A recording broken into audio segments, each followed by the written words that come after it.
Okei, hyvää iltapäivää kaikille ja tervetuloa tänne merialuesuunnittelun vuosittaiseen MSP-webinaariin. Mun nimi on Essi Kärpiöki, olen merialuesuunnitteluyhteistyön koordinaattori ja tänään tässä webinaarissa me kerrotaan teille meidän alustavasta merialuesuunnitelmaluonnoksesta, esitellään sitä ja sitten webinaarin toisessa osassa meillä on aiheena yhdennetty rannikkoalueen suunnittelu ja merialuesuunnittelu. Mennään kohta päiväohjelmaan, mutta ihan muutama sana tähän alkuun käytännön asioista. Eli no nyt näyttääkin, että kaikilla taitaa olla kamerat ja mikit kiinni, mutta pidetään tosiaan tässä vaiheessa vielä kiinni, että yhteydet toimii mahdollisimman hyvin ja meillä on tosiaan tällainen verkkotilaisuus, eli tämän tilaisuuden tallentaminen alkoi siinä yhteydessä, kun laitettiin tämä webinaari käyntiin ja tämä tallenne tulee sitten myös sinne meidän merialuesuunnittelu.fi-sivuille tämän tilaisuuden jälkeen. Sen verran, että tuonne meidän keskustelukenttään chattiin sinne voi laittaa kommentteja läpi tämän webinaarin. Meillä on tässä molemmissa osuuksissa semmoinen on varattu aika avoimille kysymyksille, että pyritään siinäkin ottamaan sieltä kommenttikentästä, mutta kaikkea ei välttämättä ehditä käsitellä, niin sitten kerrotaan sitten lopuksi myös siitä, että miten voi sitten vielä varmistaa, että jos on jotain, että omat kommentit tulee näkyville. Ja tosiaan vielä sanon tässä kohtaa, että webinaarin jälkeen tässä tulee paljon asiaa ja linkkejä ja muuta, niin saatte sitten postia minulta, jossa on kaikki nämä linkit ja materiaalit ja tallenne ladataan myös sitten sinne, niin ei huolta, jos ei saa kaikkia ylös tässä vaiheessa. Mennään sitten tuohon webinaariohjelmaan hieman tarkemmin.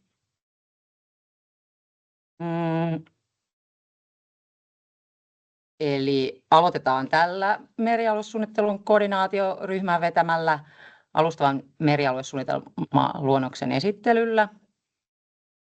Tässä on äänessä minä ja sitten kollegani Timo Rantanen tulee kohta jatkamaan sitten suunnitteluratkaisuista tarkemmin ja ollaan varattu tuonne loppuun sitten aika noille avoimille yleisökysymyksille. Siinä on ensimmäisen tunnin ohjelma sitten 2. Meillä on Suomen rannikkostrategian hyvien käytäntöjen foorumin yhdennetty rannikkoalueen suunnittelu ja merialuesuunnittelu. Avauspuheenvuorona siinä kerrotaan EU:n Ocean Pactista ja Ocean Actista, niiden valmistelusta rannikko- ja saaristoalueiden näkökulmasta. Sen meille vetää Mari Pohjamykkyrä ympäristöministeriöstä. Sen jälkeen on tutkijatohtori Kirsi Sonkraution puheenvuoro rannikosta, saaret ja syrjäseudut ihmistieteiden näkökulmasta. Viimeisenä puheenvuorona esitellään tätä meidän alustavan merialuesuunnitelman rannikkovyöhykettä tarkemmin, sen tavoitteita ja toteutusta. Ja siellä on meidän merialuesuunnittelun koordinaatioryhmän puheenjohtaja Frank Heering kertomassa siitä tarkemmin. Ja siellä myös varattu hetki avoimille yleisökysymyksille.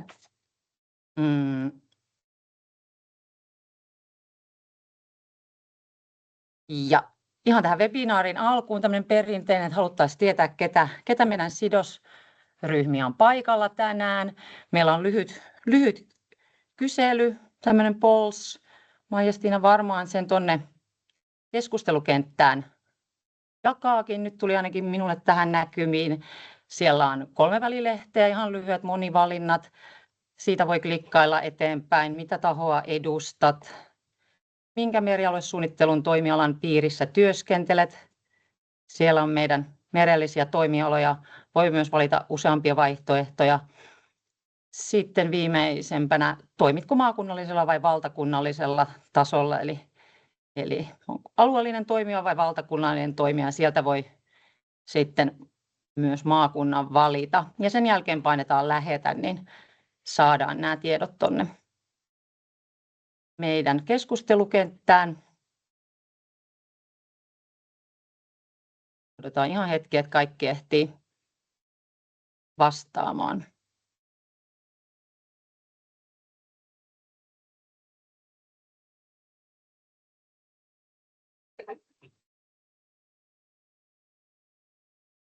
Noin, siellä on jo 60 vastausta tullut. Kiitos paljon. Tämä on meillä aina tärkeää dataa, kun seurataan näitä tilaisuuksia, miten nämä ovat tavoittaneet meidän eri sidosryhmiä.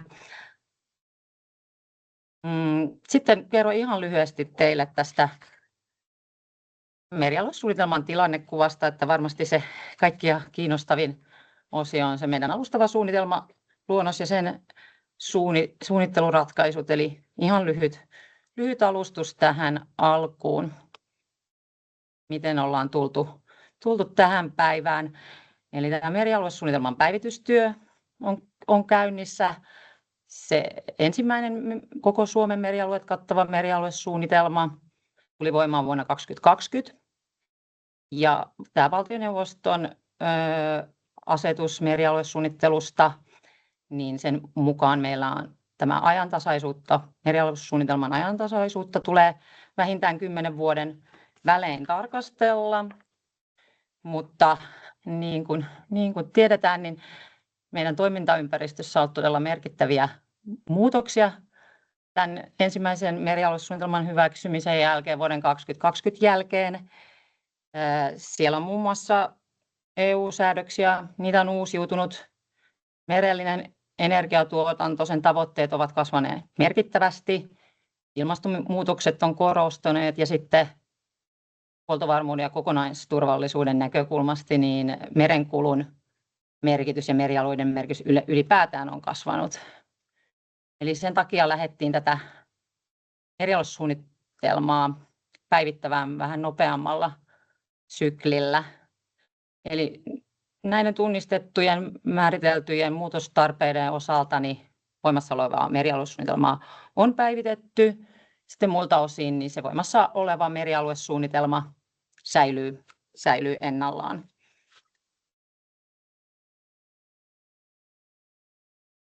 Ja tässä on tämä meidän merialuesuunnitelman päivitystyön kuva, joka on varmasti meidän sidosryhmän tilaisuuksissa aiemmin olleille hyvinkin tuttu kuva. Me aina tätä tykätään näyttää. Tässä näkyy koko tämä meidän prosessi tuolta vuodesta 2023 tuonne vuoteen 2027.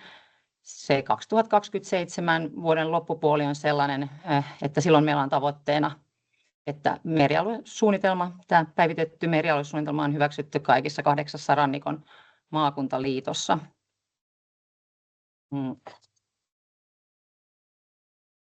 Tämä merialuesuunnittelu on luonteeltaan hyvin osallistava prosessi ja meillä on ollut näitä vuorovaikutustilaisuuksia siitä suunnittelukierroksen alusta asti sieltä vuodesta 2023, mutta tässä tämän päivän tilaisuudessa, jossa esitellään alustavaa suunnitelmaluonnosta, niin tässä olen nostanut tähän vähän niin kuin yksi askel taaksepäin ja yksi askel eteenpäin. Ja tänään ollaan sitten tässä webinaarissa ja alustavan merialuesuunnitelman luonnoksen esittelyssä ja kommenttikierroksen lanseerauksessa. Tuo merenkäytön visiovaihe, joka starttasi tuolloin vuoden 2025 alussa. Silloin meillä oli toimialatapaamisia. Tavattiin ja kuultiin kaikkia 11 merellistä toimialaa niin alueellisesti kuin kansallisesti. Ja meillä oli työpajojen sarja. Vuorovaikutusfoorumit oli viime syksynä.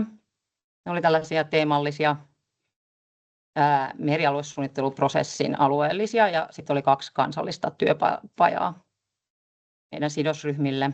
Nyt tänään ollaan täällä esittelemässä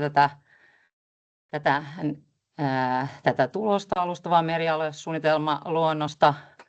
Ja sitten meillä seuraavana vaiheena on sitten tämän kommenttikierroksen jälkeen suunnitelmaluonnoksen valmistelu. Ja sitten se asetetaan virallisesti nähtäville. Meillä on kansallinen ja kansainvälinen lakisääteinen kuuleminen keväällä 2027.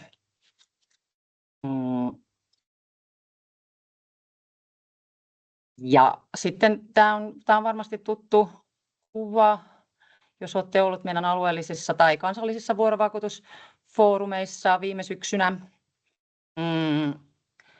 Me työskenneltiin näiden niin sanottujen teemapainotettujen vaihtoehtojen ympärillä. Ne pohjautuu perustuivat näihin meidän merialuesuunnittelun toisen kierroksen strategisiin teemoihin, joita on 4 kappaletta, eli ne on Euroopan vihreän kehityksen ohjelma, ilmastoviisas merialuesuunnittelu, huoltovarmuus ja turvallisuus ja merellinen monikäyttö. Eli näiden pohjalta luotiin ikään kuin tämmöinen työkalu, jonka kautta sitten yhdessä sidosryhmien kanssa tarkasteltiin näitä meidän strategisia teemoja.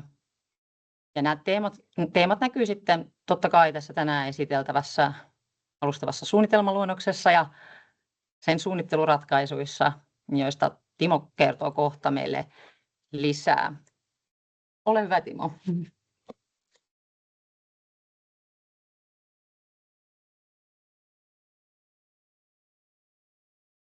Joo, kiitos Essi. Ja hyvää iltapäivää munkin puolestani kaikille. Elikkä niin, mä olen Rantasen Timo ja todellakin toimin merialuesuunnittelun yhteistyön suunnittelijana. Ja mun tehtävä on nyt sitten selittää tästä meidän alustavasta merialuesuunnitelmaluonnoksesta yksityiskohtia.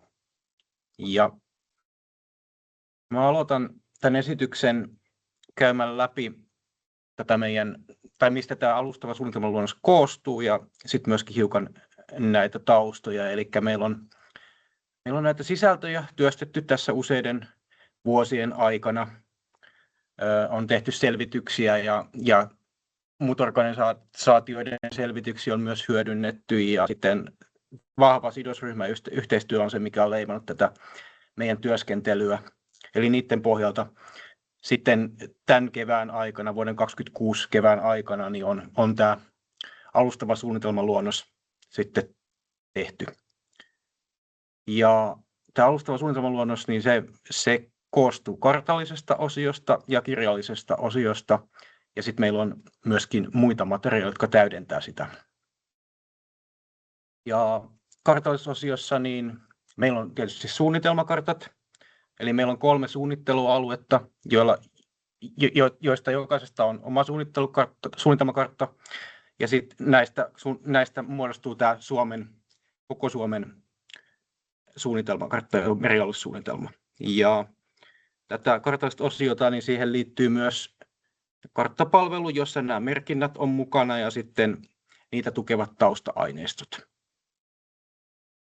Ja sitten kirjallisessa osiossa nämä merialuesuunnittelun vyöhykkeet ja merkinnät, ne linkittyy vahvasti näihin suunnitelmakarttoihin ja merkintöihin, että niissä avataan vähän enemmän ja vähän syvällisemmin sitten, miten se käytännössä on tai mitä ne pitää sisällään. Ja suunnitteluratkaisut osiossa sitten taas käydään läpi minkälaisia suunnitteluratkaisuja me ollaan tehty.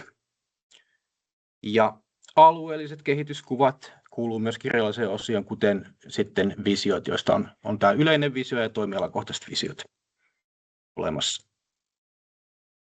Ja arviointisuunnitelma on sellainen, mikä on mukana tässä alustavassa suunnitelmaluonnoksessa. Sitten on tulkintaohje, joka auttaa tässä tulkinnassa, ja sitten myöskin vuorovaikutussuunnitelma.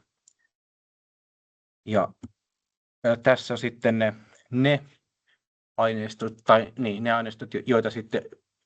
joihin liittyen niin pyydetään kommentteja, ja tästä sitten Essi varmaankin selittää vähän myöhemmin vielä yksityiskohtia, että miten se kommentointi tapahtuu.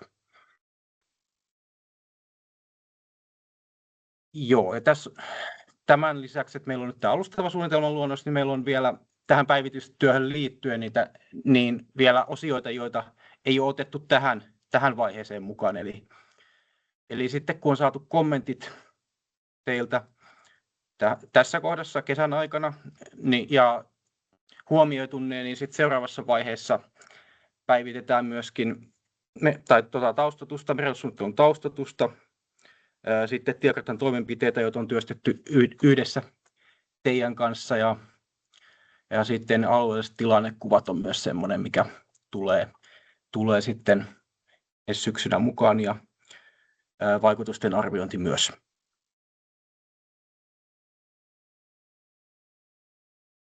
No, mä jatkan sitten tätä esitystä käymällä meidän suunnitelmakartat läpi ja vähän taustuttamalla myöskin näitä meidän suunnittelualueita. Eli tässä on karttamuotoisena sitten tämä Suomen merialuesuunnitelma nähtävillä. Laura laittaa tässä samalla linkkejä tuonne chattiin, keskustelukenttään, että sieltä pääsee katsomaan tarkemmin niitä. Ja tämä kartta ja kaikki muutkin nämä on laadittu tuohon 1:750 000 mittakaavaan. Sitten meillä on tosiaan näistä suunnittelualuettaisista suunnitelmista, niin tämä Pohjoisen Selkämeren, Merenkurkun ja Perämeren merialuesuunnitelma. Ja suunnittelualueenahan tämä on meidän maantieteellisesti suurin. Sitä leimaa maan kohoaminen ja talvinen jääpeite ja sitten myöskin mataluus, merialueen mataluus.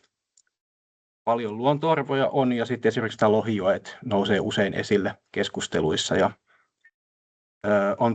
tällä alueella on myös paljon energiatuotantopotentiaalia ja sitten kaikki nämä erityispiirteet yhdessä niin vaikuttaa siihen, miten sitä aluetta voidaan käyttää. Esimerkiksi miten merenkulku toimii kesä- ja talviolosuhteissa.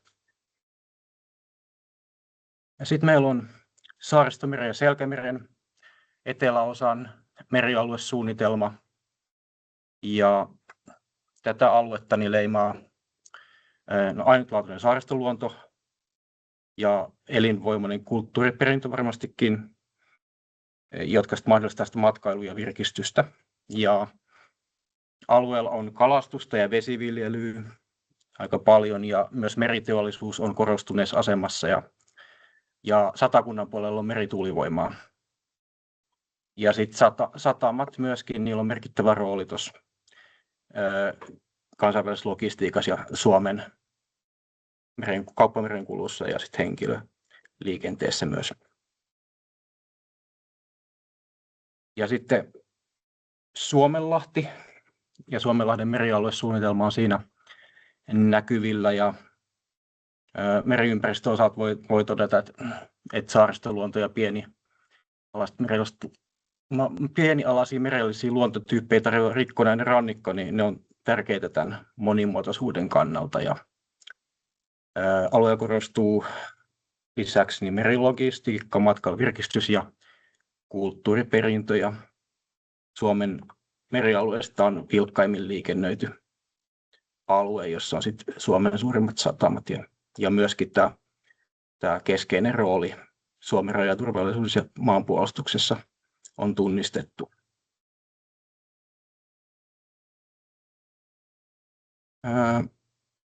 Sitten mä käyn läpi näitä meidän karttamerkintöjä hiukan. Tässä on tällaisia yleisiä luonnehdintoja, mitä niihin liittyy. Eli merkintöillä osoitetaan luonto- ja kulttuuriarvoja sekä nykyisiä merkittäviä tulevaisuuden potentiaalisia alueita merialueen eri käyttömuotojen tarpeisiin. Nämä merkinnät ovat tosi yleispiirteisiä alue- ja viivamerkintöjä ja ne voi olla keskenään päällekkäisiä, että se on mahdollista. Ja nämä ei ole aluevarauksia eikä niitä myöskään tule semmoisina tulkita. Ja tosiaan niin toiminta ja arvo voi olla myös muilla kuin suunnitelmassa tunnistetuilla alueilla. Ja nämä tausta-aineistot, jotka on siellä meidän karttapalvelussa, ne sitten täydentää näitä suunnitelmakartan merkintöjä ja niitä on hyvä vilkuilla yhdessä sitten niiden merkintöjen kanssa.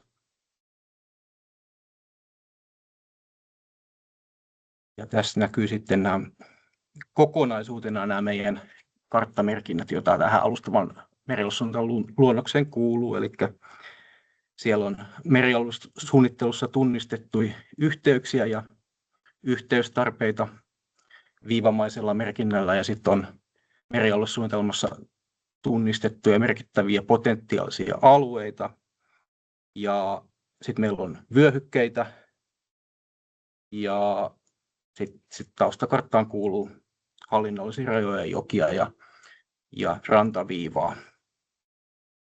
Ja jos sitten vielä nostetaan esille ne uudet merkinnät tämän päivityksen yhteydessä mukaan tuodut, niin sieltä löytyy varautumisen liikennekäytävä, kalasatama, energiatuotannon pitkän aikavälin selvitysalue, talvimerenkulun erityisalue, rajaturvallisuuden kannalta erityisen tärkeä alue ja sitten myöskin rannikko yhtenä uutena vyöhykkeenä.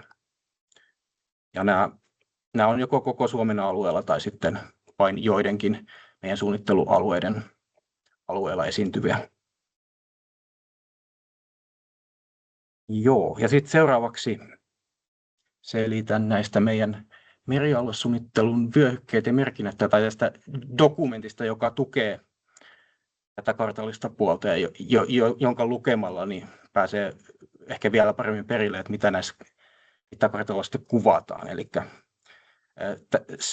tämä dokumentti pitää sisällään, meillä on vyöhykekortteja ja merkintäkortteja ja sieltä löytyy yleistä selitettä ja suunnitteluperiaatetta kummakin osalta ja sitten tuossa on vielä suunnittelualuekohtaisia ominaispiirteitä tuossa merkintäkortissa ja myöskin lähtöaineistoja ja selvityksiä. Eli sitä kannattaa sitten tutkailla yhdessä niiden karttojen kanssa. Sitten meillä on suunnitteluratkaisut, joka dokumenttina näyttäytyy tuollaisena, mitä tuossa sivun oikeassa laidassa on. Ja, jokaiselle suunnittelualueelle on luotu omat suunnitteluratkaisut. Eli meiltä löytyy 3 tällaista tiedostoa. Ja näissä perustellaan sitten näitä tehtyjä ratkaisuja ja täydennetään suunnitelmakarttojen merkintäkortteja näin lyhyesti sanottuna. Ja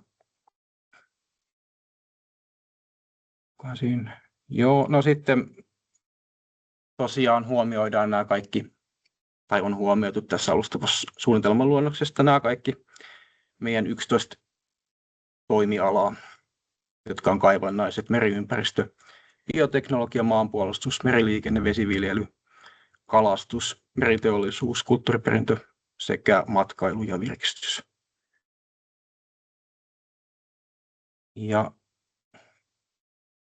sitten tähän on nostettu nämä Suomen merialuesuunnitelman 3 tavoitetta. Eli tavoitteena on edistää merialueiden käyttömuotojen kestävää kehitystä ja kasvua.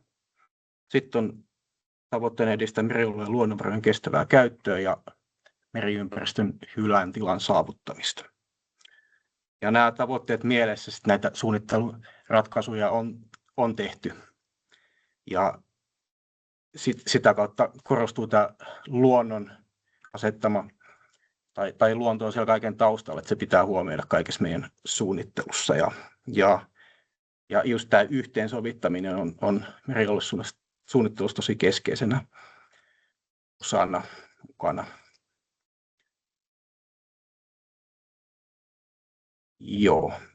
No sitten seuraavaksi niin käydään vähän karttakuvien avulla niin läpi näitä tehtyjä suunnitteluratkaisuja. Tähän on luotu tällaiset symbolit, joista sitten ilmenee, että mikä karttamerkintä on muuttunut. Ja se on tuommoinen nuolisymboli ja sitten jos on uusi, niin sitten siinä on tuommoinen tähti merkkinä siitä. Ja jos ei ole symboli, niin karttamerkintää ei ole muuttunut tähän voimassa olemaan suunnitelmaan nähden, mutta sitten kuitenkin näitä kaikki on tarkasteltu ja siellä voi, tai siis se heijastuu sitten sieltä kirjallisten osioiden kautta nämä muutokset. Niin kuin tuossa on sanottukin, niin uusia painotuksia ja näkökulmia on sitten tekstiosuuksissa myös. Joo, no aloitan tästä vyöhykkeistä. Ja ihan lyhyesti totean, että meillä on nyt merialuesuunnittelussa tunnistetaan 4 vyöhykettä aiemman 3 vyöhykkeen sijaan. Eli meillä on tullut uutena mukaan tämä rannikkovyöhyke, joka on sitten rantaviivasta sisämaahan päin. Ja noin 10 kilometrin vyöhyke. En selitä tässä kohdassa tästä enempää, kun tästä sitten tulee siinä webinaarin toisessa osiossa niin vähän enemmän selvitystä.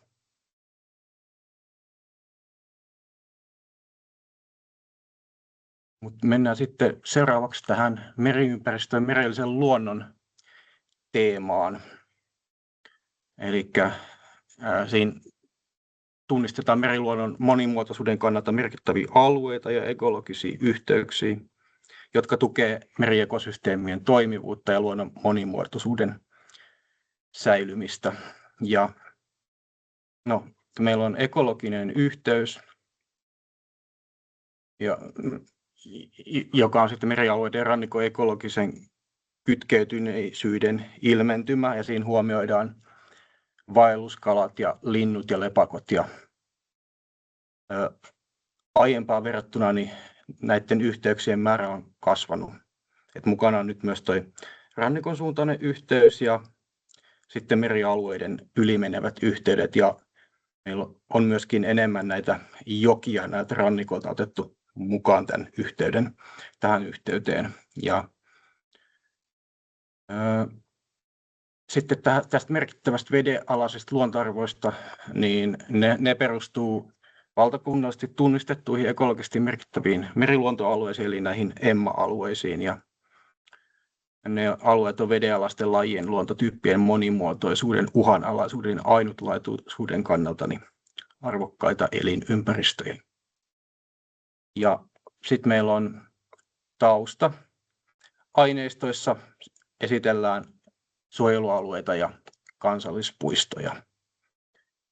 Ja tosiaan niin tällä ja seuraavilla dioilla esitettävissä karttakuvia, niihin on poimittu sitten nämä merkinnät tällä tavalla teemakohtaisesti meidän alustavasta merialuesuunnitelman luonnoksesta.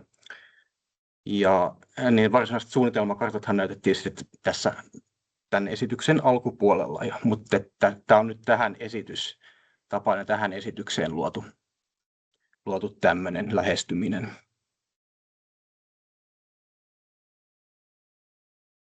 Joo, ja vielä tuohon meriympäristöön ja merelliseen luontoon liittyen, niin tässä on sitten vähän lähempää tuollainen karttakuva Perämeren alueelta, jossa sitten ilmenee nämä merkinnät ehkä vähän selkeämmässä muodossa. Sitten otetaan toinen meidän teemoista käsittelyyn, eli meillä on energiahuolto. Ja siitä voi todeta sen, että yleisesti, että sitä on huomioitu vähän kokonaisvaltaisemmin kuin aiemmin merialuesuunnittelussa, ja on tullut sekä päivityksiä merkintöihin että myöskin uusi merkintä. Ja toi energiatuotannolla osoitetaan merituulivoimalle potentiaalisia alueita. Ne on pääasiassa aika suuria, sijaitsee ulkosaaristossa tai avomerellä, ja aiempaan verrattuna niin ne on laajempia, ja sit niitä on myös yhteensovitettu muiden toimialan toimintojen kanssa. Sitten meillä on energiantuotannon pitkän välin selvitysalue. Ja tosiaan tässä on kyseessä tällainen selvitysalue tuolla Saaristomeren eteläosissa, Pohjoisella Itämerellä. Ja siinä on ajatuksena tämä tulevaisuuden potentiaalien tunnistaminen ja osoittaminen, ja se katsoo aika kauas tulevaisuuteen tämä merkintä, ja on tosiaan erillinen tästä energian tuotantomerkinnästä. Ja sitten meillä on energiansiirto. Niitä energiansiirtotarpeita niin on tunnistettu merialuesuunnittelussa. Se on hyvin yleispiirteinen merkintä. Aiemmin on ollut johdot, kaapelit, putket nimellä. Ja tässä on mukana sitten sähkönsiirto sekä vety- ja kaasuverkostot. Ja no sitten katsotaan meriliikennettä, johon mukaan luetaan myöskin satamat tähän teemakokonaisuuteen. Tässä on paljon päivitettyjä merkintöjä ja sitten on myös pari uutta. Eli siinä on merenkulualue, joina osoitetaan sitten pääasiassa näitä kauppamerenkulun ensimmäisen luokan väyliä ja muita paljon liikennöityjä merialueita. Ja sitä merkintää on päivitetty tämän suunnittelualueen raja-alueiden osalta niin, että nämä talvimerenkulualueet jatkuu yhtenäisesti koko matkalla. Talvimerenkulun erityisalueesta, niin se on tosiaan kokonaan uusi merkintä ja esiintyy Perämeren alueella ja sillä tunnistetaan talvimerenkululle tärkeitä reittejä ja esitetään vaihtoehtoisia reittejä tosiaankin. Ja sitten meillä on nämä TEN-T-satamat ja sitten nämä muut alueellisesti merkittävät satamat myös omalla merkinnällään. TEN-T-satamat on päivitetty uusimpien tietojen mukaisiksi ja TEN-T-toiminnalliset yhteydet on myöskin mukana. Ne kuvastaa Euroopan laajuista TEN-T-verkostoa, liikennekäytäviä ja sitten tämä toiminnallinen yhteys, niin se käsittää matkailu-, virkistys- sekä infrastruktuuriyhteystarpeita. Ja uutena merkintänä on myöskin tuo varautumisen liikennekäytävä,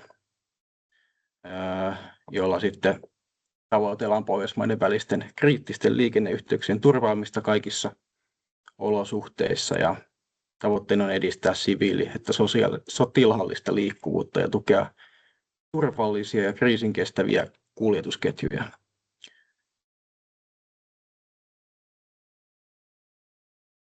Tässä on sitten vielä meriliikennettä zoomattuna tuonne Perämerelle, jossa näkyy toi talvimeren kulun erityisalue ehkä vähän paremmin mitä tuossa koko Suomen esityksessä, eli tuommoinen harmahtava rasteri, joka on osittain täällä tämän merenkulun alueen päällä, mutta sitten on myös näitä vaihtoehtoisia reittejä näkyvissä tässä karttapohjalla. Ja tässä on myös tämä uusi merkintä varautumisen liikennekäytävä. Mennään sitten seuraavaksi meriteollisuuteen, eli se on toimiala, joka sijoittuu pääosin satama- ja telakka-alueelle ja sekä rannikon teollisuusalueelle. Ja merkintänä se on Saaristomeren ja Selkämeren eteläosan suunnittelualueella ja muualla se on satamamerkintöjen yhteydessä. Eli noin 3 ruskeaa pistettä tuossa kartalla osoittaa näitä keskeisiä meriteollisuuden keskittymiä tällä Saaristomeren, Selkämeren ja eteläosan suunnittelualueella. Ja sitten kalatalousteema, eli meillä on siinä yhteensä 3 merkintää, joista 1 uusi ja 2 päivitettyä. Eli kalastusmerkintä koostuu verkko- ja troolikalastusalueista ja sitten myöskin rysäpisteet ja sidosryhmiltä saatuja tietoja on hyödynnetty tämän aluemerkinnän tekemisessä. Ja aiempaan verrattuna nämä kalastusalueet on jonkun verran kasvanut. Ja Kalasataman osalta niin tämä on siis uusi merkintä kokonaan ja se esiintyy koko rannikon alueella. Siinä on valittu ne keskeisimmät kalasatamat ja tästä me ollaan saatu palautetta, että tämä olisi hyvä lisä merialuesuunnitteluun ja suunnitelmaan, niin ne on nyt mukana. Ja vesiviljelyn osalta on merkintä, joka kuvastaa kalan kasvatuksen potentiaalisia alueita ja perustuu kalankasvatuksen sijainninohjaussuunnitelman luonnokseen vielä toistaiseksi, että se viimeistelty versio sitten tästä sijainninohjaussuunnitelmasta varmaankin julkaistaan lähiaikoina.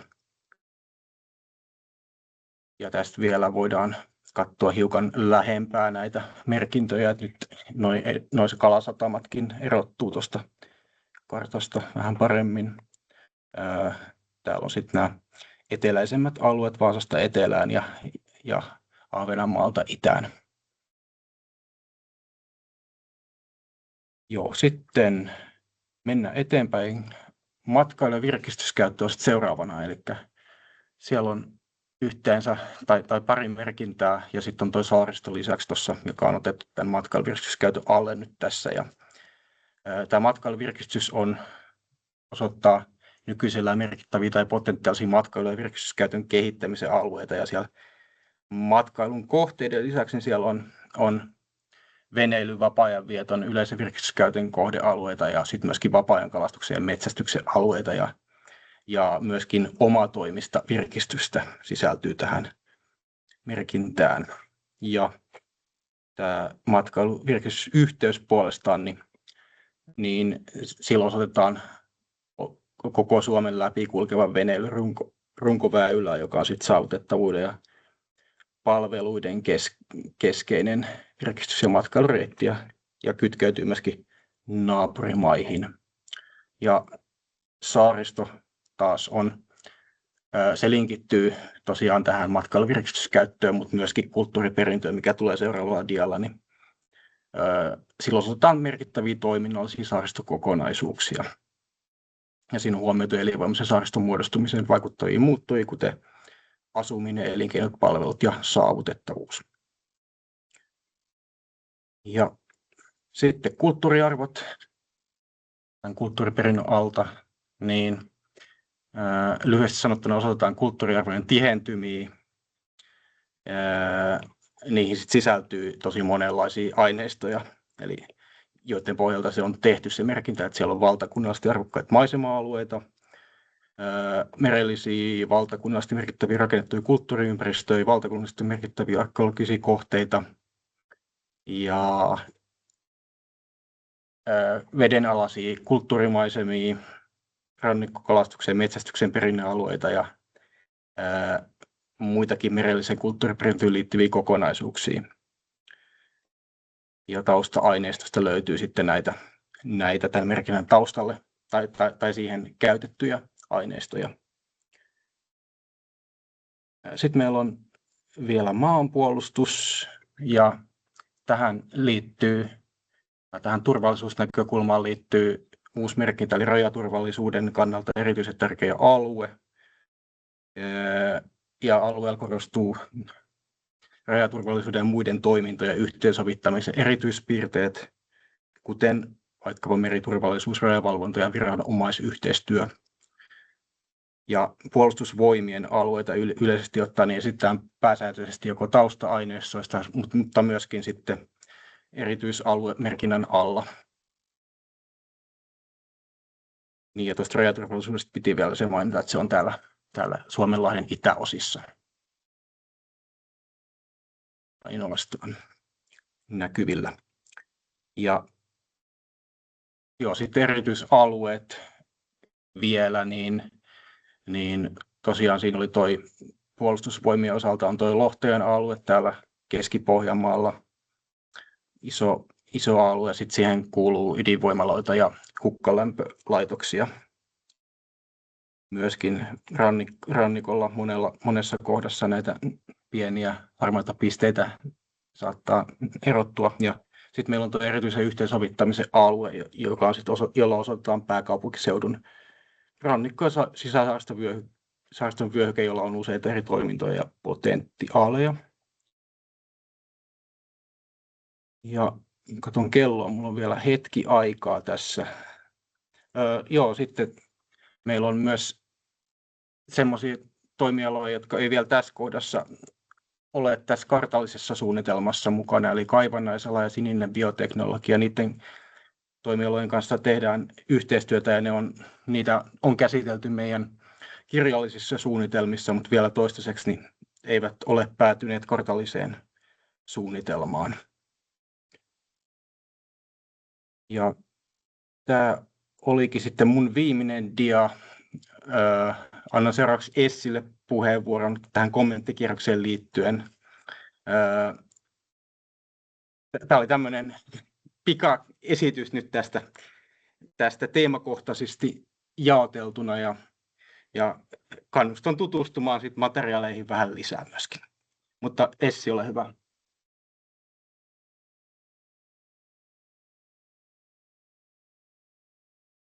Joo, kiitos Timo. Toivottavasti tämä esitystapa vähän avasi, että mitä kaikkea tämä meidän uusi alustava merialuesuunnitelma luonnos on syönyt. Sitten mennään tähän kommenttikierrososioon. Eli tosiaan meillä on tälle alustavalle suunnitelman luonnokselle kommenttikierros alkaen tästä päivästä sitten tuonne kesän loppuun asti, elokuun loppuun asti. Halutaan tuoda tämä sidosryhmien kommentoitavaksi, nähtäväksi ennen sitten varsinaisen suunnitelman luonnoksen tekemistä, joka sitten valmistellaan kommenttikierroksen jälkeen alkaen ensi syksynä, ja sitten meillä on tosiaan se lakisääteinen lausuntomenettely sille suunnitelmaluonnokselle, joka valmistellaan tämän kommenttikierroksen jälkeen ensi keväänä 2027.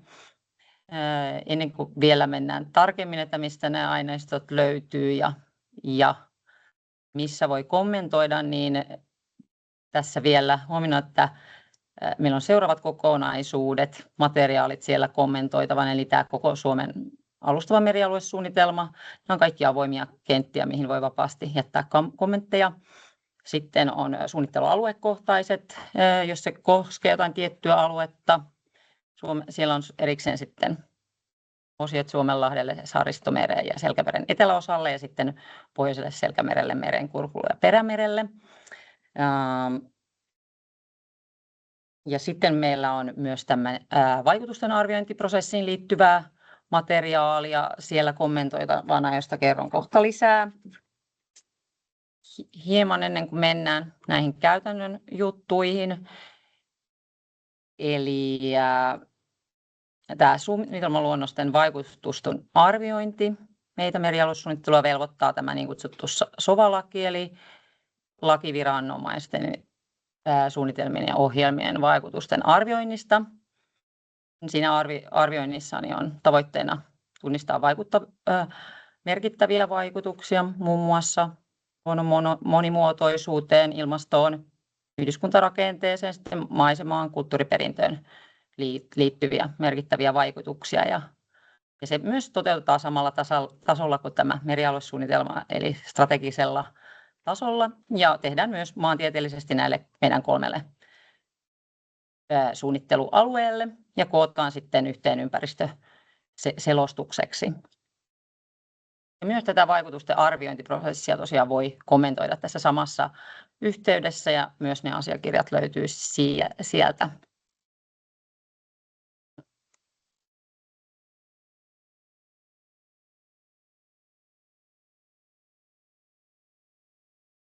Vaikutusten arviointiprosessi, niin tosiaan tämä työ ajoittuu ensi syksyyn alkuvuoteen 2027. Nyt on mahdollisuus siihenkin jättää avointa kommenttia. Myös sille on virallinen kuuleminen, sekä kansallinen että kansainvälinen. Silloin samassa yhteydessä ensi keväänä sitten suunnitelmaluonnoksen kuulemisen kanssa. Mutta nyt tämä kommentointi. Meillä on nyt tavoitteena kerätä teidän näkemyksiä vielä kerran tässä ja täydentää tietoa ja tähän meidän suunnitelmaluonnosvaiheeseen. Laura laittoikin tuonne chattiin. Meillä on tosiaan nämä kaikki keskeiset valmisteluaineistot, mitä tässäkin on näytetty ja sivuttu, niin kommentoitavissa tuolla merialuesuunnittelu.fi nettisivuilla. Osallistu kautta alustava merialuesuunnitelmaluonnos. Sitten on myös ruotsinkielinen sivusto ja kaikki materiaalit myös ruotsiksi. Sinne pääsee kommentoimaan. Siellä on sellainen helposti täytettävä kommentointilomake. Kannustetaan teitä käymään tutustumaan aineistoon ja laittamaan matalalla kynnyksellä meille kommenttia. Ja se piti vielä sanoa, että nämä kaikki tarvittavat tiedot tosiaan, laitan ne vielä sähköpostilla sitten perään ja siellä tulee webinaaria tallenne ja näin, että jos ei saa tästä niitä ylös tai myöhemmin miettiä, niin laitan siitä kyllä vielä postia tulemaan. Sitten kun tämä kommenttikierros päättyy elokuun loppuun, syyskuun aikana käsittelemme näitä kommentteja. Lokakuussa 2026 ensi syksynä, lokakuun aikana, niin tullaan sitten julkaisemaan tämmöinen kommenttiyhteenveto avoimesti nähtäville sinne meidän nettisivuille merialuesuunnittelu.fi. Sen voin vielä sanoa, että siinä ei palauteyhteenvedossa, mikä sinne tuodaan, ja siitä teille myös sitten viestitään, kun se siellä on, niin siitä ei ole mahdollista erottaa yksittäistä kommentin antajaa. Että sitä ei tarvitse pelätä, mutta me ei myöskään anna tähän sitten alustavaa, ei anna erillistä vastinetta tähän, että se on se kommenttiyhteenveto. Sieltä pääsee tosiaan tutustumaan. Nyt tässä kohtaa, toivottavasti tämä on ollut antoisa ja ehkäpä herättänyt jotain kysymyksiä. Meillä olisi tässä noin näemme 14 minuuttia aikaa avoimille yleisökysymyksille. Voidaan tehdä niin, että voi nostaa hän kättä pystyvästi ja on puheenvuoroja tai kirjoittaa chattiin, niin voidaan sieltäkin pyritään ottamaan kysymyksiä. Että meillä on täällä Rannikon maakuntaliittojen merialuesuunnittelijoita valmiina vastaamaan teidän kiperiin kysymyksiin, jos sellaisia tulee mahdollisuus esittää tässä.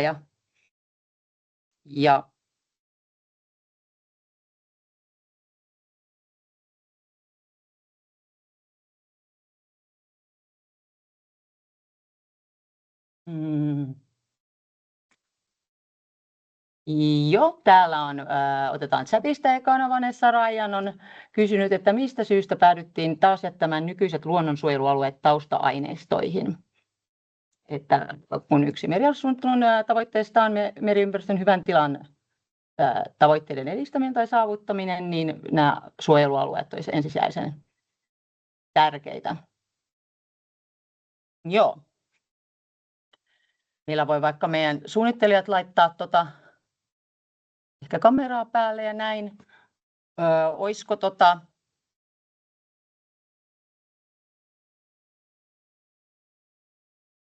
ehkäpä tähän Timo Juvonen voi tulla, hän on itse asiassa paikan päällä, niin voi tulla tänne ihan kameran eteenkin vaikka kertomaan niin tähän kommenttiin.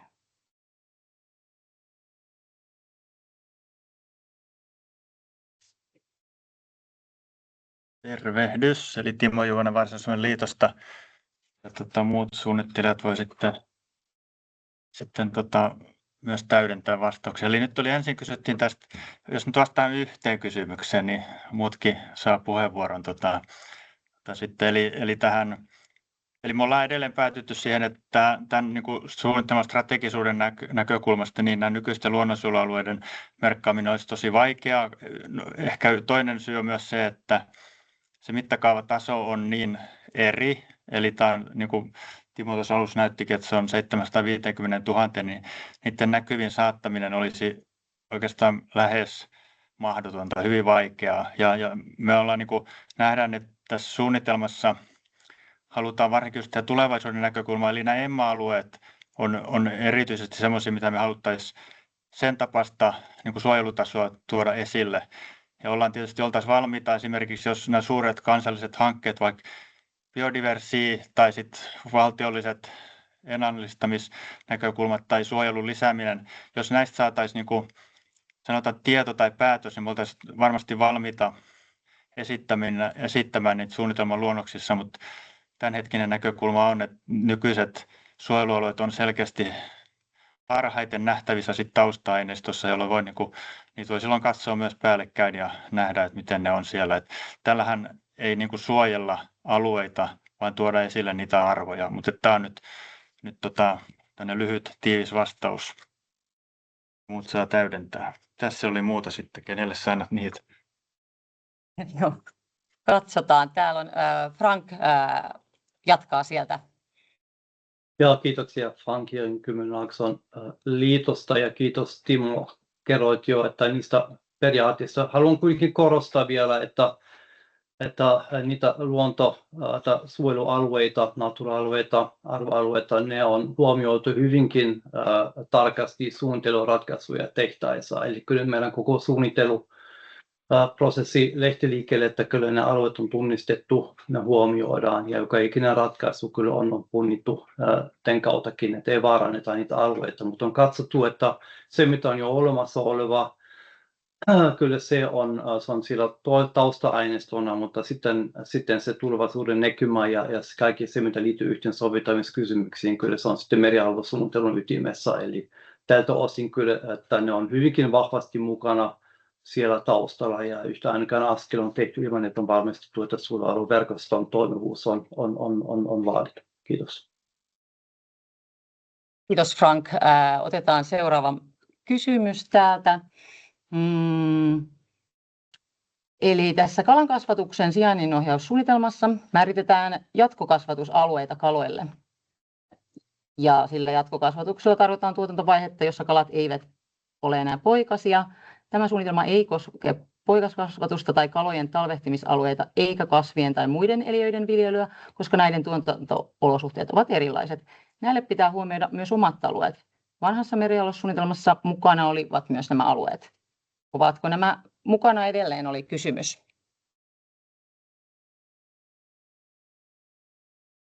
Okei, Timo täältä nyökkäili, hän on valmis vastaamaan myös tähän, ole hyvä.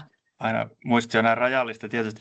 Meillä on tällä hetkellä, me odotellaan itse asiassa sitä uuden sijainninohjaussuunnitelman sanotaan virallista päätöstä, eli me ollaan siinä luonnosvaiheessa luonnosversiolla niin kuin eteenpäin menty. Käytännössä ollaan pidetty nyt hyvin lähes samat alueet toistaiseksi, mitä on niin kuin voimassa olevassa, että niitä voidaan vielä tarkentaa sitten, kun tämä itse sijainninohjaussuunnitelma päivittyy, mutta pääsääntöisesti tässä on niin kuin näkökulmassa nämä jatkokasvatusalueet, koska niiden jälleen vähän sama kuin tuossa luonnonsuojelualueessa, niin nämä mittakaavakysymykset on haasteellisia niin kuin yhden teeman pienpiirteiselle, eli juuri näiden poikastuotantona esimerkiksi merkkaamisella, että toistaiseksi tällä näkökulmalla meillä olisi jälleen ne jatkokasvatusalueet niin kuin näkyvillä, eikä näitä poikastuotantoa.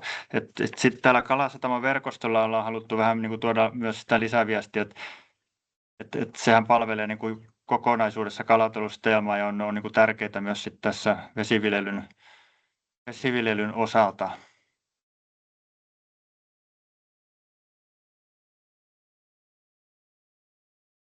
Kiitos. Voi myös rohkeasti nostaa kättä ja pyytää puheenvuoroa, jos ei halua chattiin kirjoittaa. Meillä on tässä vielä hetkinen aikaa. Täällä oli myös muita kommentteina. Selkämeren kansallispuiston näkyminen suunnitelmakartoissa. No siihen tässä vähän tai vastattiinkin, miten suojelualueet näkyy. Joo, aivan.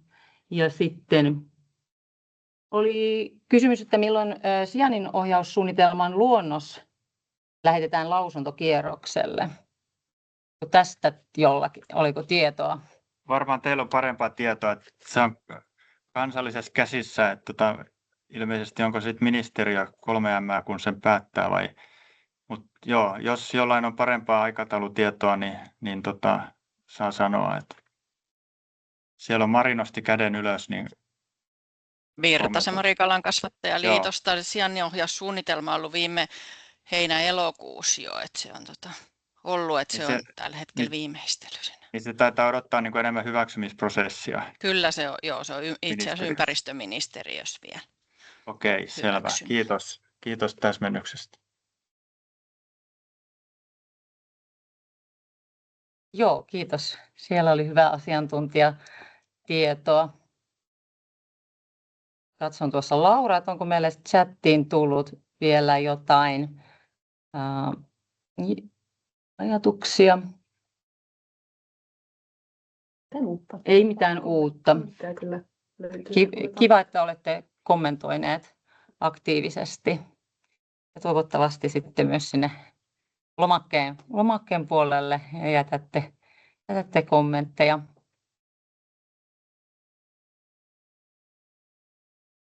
Odotellaan hetkinen vielä, jos tulee jotain mieleen, haluaa kirjoittaa tuonne tai pyytää puheenvuoroa. Meillä on tässä tasan asti aikaa. Niin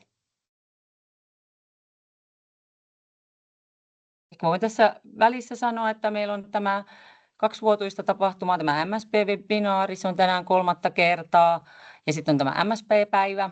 Siihen on sovittu päiväksi jo 17. marraskuuta. Se on aina perinteisesti silloin marraskuussa läsnätilaisuutena Helsingissä.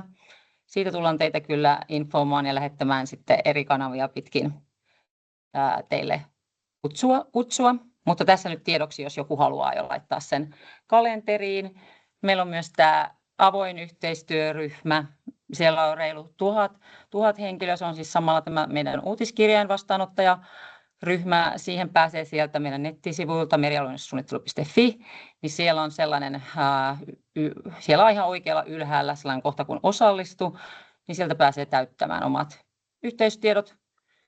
Sähköpostiosoitteen, niin sitten pääsee tähän listoille ja saa meidän uutiskirjan. Se ilmestyy noin 2-4 kertaa vuodessa. Meillä on myös LinkedIn, missä me tällaisia ajankohtaisia asioita, tapahtumia päivitetään. Tuossa on vielä tuo QR-koodi siihen. Se on ilmeisesti hieman vaikea löytää tuolla nimellä MSP.fi, MSP in Finland, Suomen merialuesuunnittelu, mutta jos seuraa, niin tuossa toi QR-koodi, jonka voi ehkäpä napata.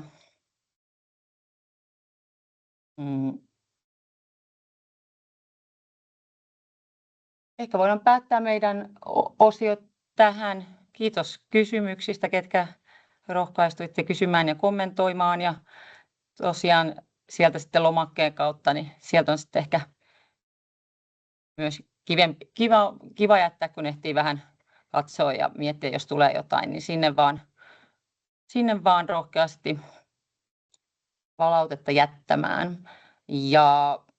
Ja sitten laitan sen sähköpostin, mistä löytyy nämä linkit, niin siinä tulee myös pieni 2 kysymyksen tällainen palaute, vähän samantapainen tuohon alkuun, niin siitä voi klikkailla myös palautteen itse tästä webinaarista, jos on jotain ajatuksia, mutta aina mielellään kehitysideoita vastaan ja ollaankin saatu teiltä tosi hyviä parannusehdotuksia aina, niin sinne voi sitäkin myös laittaa, mutta ehkä tässä kohtaa nyt merialuesuunnittelun koordinaatioryhmän puolesta iso kiitos kaikille runsaslukuisesta osallistumisesta ja toivotetaan nyt tervetulleeksi Suomen rannikkostrategia hyvien käytäntöjen foorumi, joka kertoo meille yhdennetystä rannikkoalueen suunnittelusta ja merialuesuunnittelusta. Ole hyvä, Mari Pohjamykrä. Joo, kiitos Essi. Tarkistan, että yhteydet toimii, kuulet ja kohta toivottavasti myös sitten näet ja näette. Laitan täältä ruudun jakoon ihan pieni hetki. Kuittaatko Essi, että näkyy esitystilassa sulle? Joo, kiitos. Hieno juttu. Kiitoksia mahdollisuudesta jälleen kerran pitää yhdistetty merialuesuunnittelun ja rannikkoalueen suunnittelun tai oikeastaan tarkemmin rannikkostrategian webinaari. Mä olen Pohjamykrä Mari, toimin ympäristöministeriössä vastuullani merialuesuunnittelun kehittäminen, ohjaus ja sitten myös tuo meidän rannikkostrategia. Ja toivotan teille kaikille hyvää iltapäivää. Meillä on tässä tunti varattu tähän hyvien käytäntöjen foorumiin ja jotta saatte heti kiinni, että mistä on kyse, niin vilautan tuosta seuraavaa diaa teille. Suomen rannikkostrategia hyväksyttiin vuonna 2024, eli on suht tuore strategia, joka on valmisteltu ympäristöministeriön toimesta ja hyvin laajassa sidosryhmäyhteistyössä, ja siinä on tunnistettu 10 tämmöistä keskeistä toimenpidekokonaisuutta, joita pitäisi nyt sitten meidän toteuttaa erilaisissa prosesseissa täällä Suomessa. Ja näistä 10 toimenpidekokonaisuudesta on jo silloin valmisteluvaiheessa todettu, että hyvien käytäntöjen foorumi on ympäristöministeriön vastuulla. Ja tämä foorumi tarkoittaa siis alustaa, jossa ihmiset voivat kohdata, tavata ja jakaa tietoa hyvistä käytännöistä ja vaikkapa uudesta tiedosta, uudesta tavasta tehdä asioita ja olla ikään kuin vuorovaikutuksessa toistensa kanssa. Ja sitten on ympäristöministeriössä tietenkin mietitty sitä, että mitä tämä sitten ihan niin kuin käytännössä tarkoittaa, että kun pitää perustaa hyvien käytäntöjen foorumi, niin miltä se sitten näyttää. No, asiassa on edetty kyllä Ja oikeastaan itse asiassa tässä ensin teille dia tästä, että mistä te löydätte ylipäätään tietoa hyvien käytäntöjen foorumista. Ne löytyy tuolta merialuesuunnittelun omalta kotisivulta www.merialuesuunnittelu.fi ja sieltä löydätte sitten rannikkostrategian oman sivun joko yläpalkista tai sitten vierittämällä sitä etusivua. Ja löydätte tietoa siitä, että mistä on kyse, kun puhutaan rannikkostrategiasta, mitkä on ollut sen tavoitteet, miten se on toteutettu, mitkä on ollut sen tulokset, miten niitä toimia seurataan. Ja siellä löytyy sitten tietoa myös tästä meidän hyvien käytäntöjen foorumista. Ja hyvien käytäntöjen foorumi on sovittu, että se pidetään 2 kertaa vuodessa yhdistettynä merialuesuunnitteluun vuotuisiin tilaisuuksiin. Eli hyvien käytäntöjen foorumi on aina kesäkuussa näin MSP-webinaarin yhteydessä ja tällöin ehkä enemmän tämmöinen yksisuuntainen, yhteen suuntaan viestiä välittävä tilaisuus. Ja sitten meillä on läsnätilaisuus marraskuussa, kun pidetään MSP-päivät. Ja siellä sitten myös tämä hyvien käytäntöjen foorumi toimii enemmän vuorovaikutteisena tilaisuutena. Kaikkien aikojen ensimmäinen hyvien käytäntöjen foorumi pidettiin viime marraskuussa 25. päivä. Ja silloin mietittiin, että keskeinen ajankohtainen teema on rannikko- ja saaristoalueen resilienssi. Meillä oli 9 mahtavaa asiantuntijaa paikalla pitämässä tietoiskuja siitä, että miten ne tuossa alussa nopeasti teille vilauttamani 10 keskeistä toimenpidekokonaisuutta, niin miten niihin on tartuttu ikään kuin tämän resilienssi-silmälasien kautta. Ja löydätte tästä foorumista annetut nämä asiantuntijaesitykset ja sitten yleisöltä kerättyä tietoa ajankohtaisista hankkeista ja toimista, niin löydätte sieltä meidän merialuesuunnittelu.fi-sivustolta.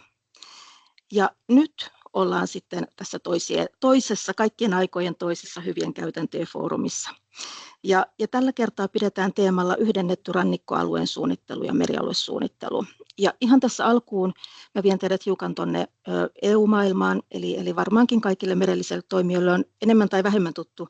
Ainakin on kuullut Ocean Pactista, meripaketista ja sitten toisaalta Ocean Actista, eli EU-merisäädöksestä. Niin katson hiukan niitä taustoja tässä yhdessä teidän kanssa, että miltä se näyttää nyt, varsinkin tämä Ocean Actin valmistelu tämän rannikko- ja saaristoalueen näkökulmasta. Ja sitten on siinä mielessä hyvässä tilanteessa, että tutkijatohtori Kirsi Sonkrautio on luvannut pitää meille esityksen rannikko, saaret ja syrjäseudut ihmistieteiden näkökulmasta. Eli saadaan meidän tutkimusnäkökulma tähän teemaan.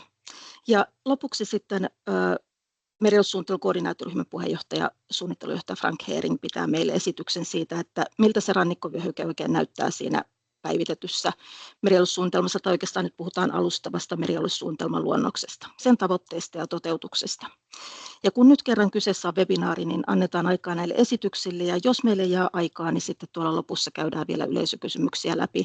Jos ei, niin otan tuosta nuo teidän kysymykset talteen, ja niihin vastataan sitten erikseen, eli löytyy vastaukset sitten sieltä merialuesuunnittelu.fi-sivustolta. No, koska tilanne on nyt tämä, aika on rajallinen ja 3 esitystä tulossa, niin lähden heti juoksuttamaan tätä omaa esitystäni. Eli EUn komission meripaketti ja EUn komission merisäädös ja nimenomaan se merisäädöksen valmistelu rannikko- ja saaristoalueiden näkökulmasta. Vuosi sitten komissio hyväksyi Ocean Pactin, tämmöisen ei-lainsäädännöllisen erittäin kattavan strategian, jolla pyritään tuomaan yhteen kaikki meripolitiikan eri osa-alueet. Nykyisellä on hyvinkin siiloutuneet osa-alueet ikään kuin samalle alustalle ja luodaan tämmöinen yhtenäinen ja koordinoitu suunnitelma sille, että miten meriä olisi syytä hallinnoida niin, että se on kestävää ja myös niin, että se olisi kilpailukykyistä. Jo tuolloin vuosi sitten todettiin, että kun tulee tällainen strategia, niin sitä täytyy jotenkin toimeenpanna. Sille täytyy luoda hallinnollinen kehikko, lainsäädännöllinen pohja, ja tämä toimeenpano tulee tapahtumaan Ocean Actin eli merisäädöksen avulla. Ja mikä tässä ehkä nyt on keskeistä ja miksi tämä on nyt merkityksellistä meille, niin on se, että tämä Ocean Act rakentuu uudistettavalle merialuesuunnitteludirektiiville. Ja aikanaan jo todettiin, että tämä tietenkin tarkoittaa sitä, että meillä 2014 vuodelta oleva merialuesuunnitteludirektiivi vaatii jonkunnäköistä päivittämistä ja todennäköisesti ikään kuin vahvistamista, eli sen koordinoivaa roolia täytyy vahvistaa niin kansallisesti kuin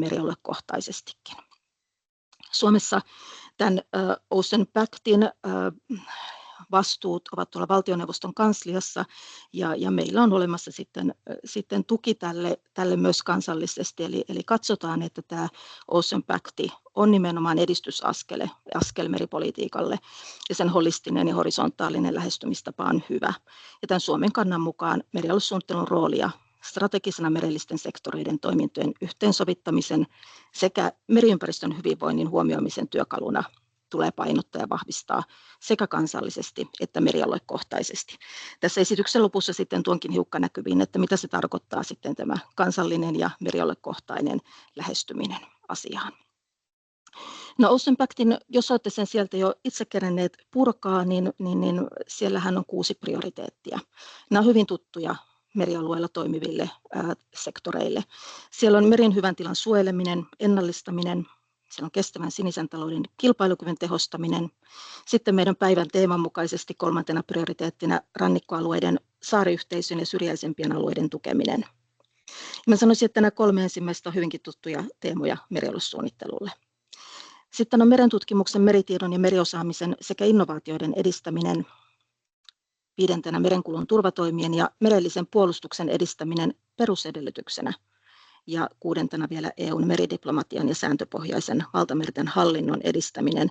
3 teemaa, jotka on ollut pikkasen kauempana, ainakin näin suomalaisesta merialuesuunnittelusta. Toki ollaan tiukasti sidoksissa siihen meritietoon, mitä on saatavissa, siihen osaamiseen, mitä on saatavissa.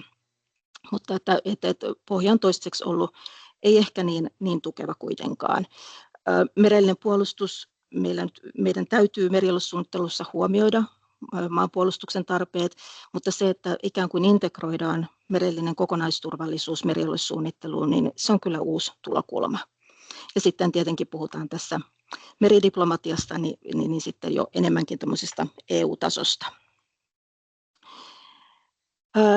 Näille jokaiselle prioriteetille on siellä Ocean Pactissa lueteltu erilaisia toimenpiteitä, joita täytyy tehdä.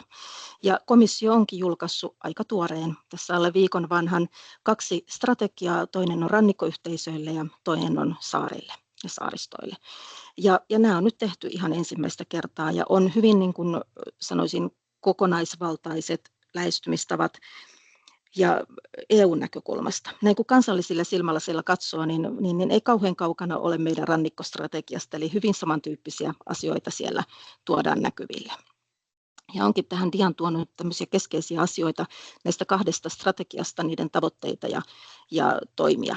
Ja hyvinvoivat rannikkoyhteisöt pohjautuu 3 prioriteettiin, joissa yhtäältä pitää tukea hyvinvointia, ja tämä tässä rakentuu enemmänkin tämmöisen taloudellisen hyvinvoinnin ympärille, vahvistaa resilienssiä, hyvin keskeinen teema myös merialuesuunnittelussa, eli on se sitten ilmastoresilienssiä tai ympäristöresilienssiä, taloudellista resilienssiä, psykologista resilienssiä, sosiaalista resilienssiä, niin ikään kuin tämä tematiikka on nyt tuotu. Me puhutaan hyvin tämmöisestä avainsanasta, joka nyt pyörii tällä hetkellä merialuesuunnittelunkin parissa.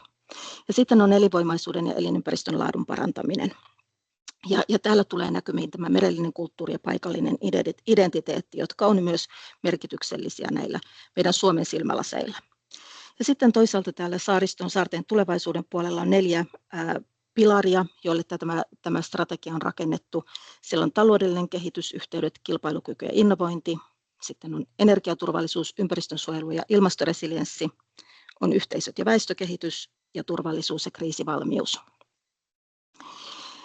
Ja mikä tässä nyt ehkä on keskeistä ja miten tämä sitoutuu, paitsi sen Ocean Pactin kautta tähän merialuesuunnitteluun, on se, että näissä strategioissa myös hyvin selkeästi sanoitetaan, että merialuesuunnittelulla on rooli tämän strategian toteuttamisessa ja se tapahtuu siten, että rannikkoyhteisöjen roolia näissä prosesseissa täytyy kaikin tavoin tukea ja vahvistaa ja siten pyrkiä edistämään merellisten resurssien kestävää käyttöä, tukea ilmastonmuutoksen sopeutumista ja avata mahdollisuuksia kestävälle kasvulle. Eli linkitykset on olemassa, nyt ikään kuin ollaan toteuttamista vajaat. No, siirryn tässä vaiheessa tähän Ocean Actiin eli EUn merisäädökseen.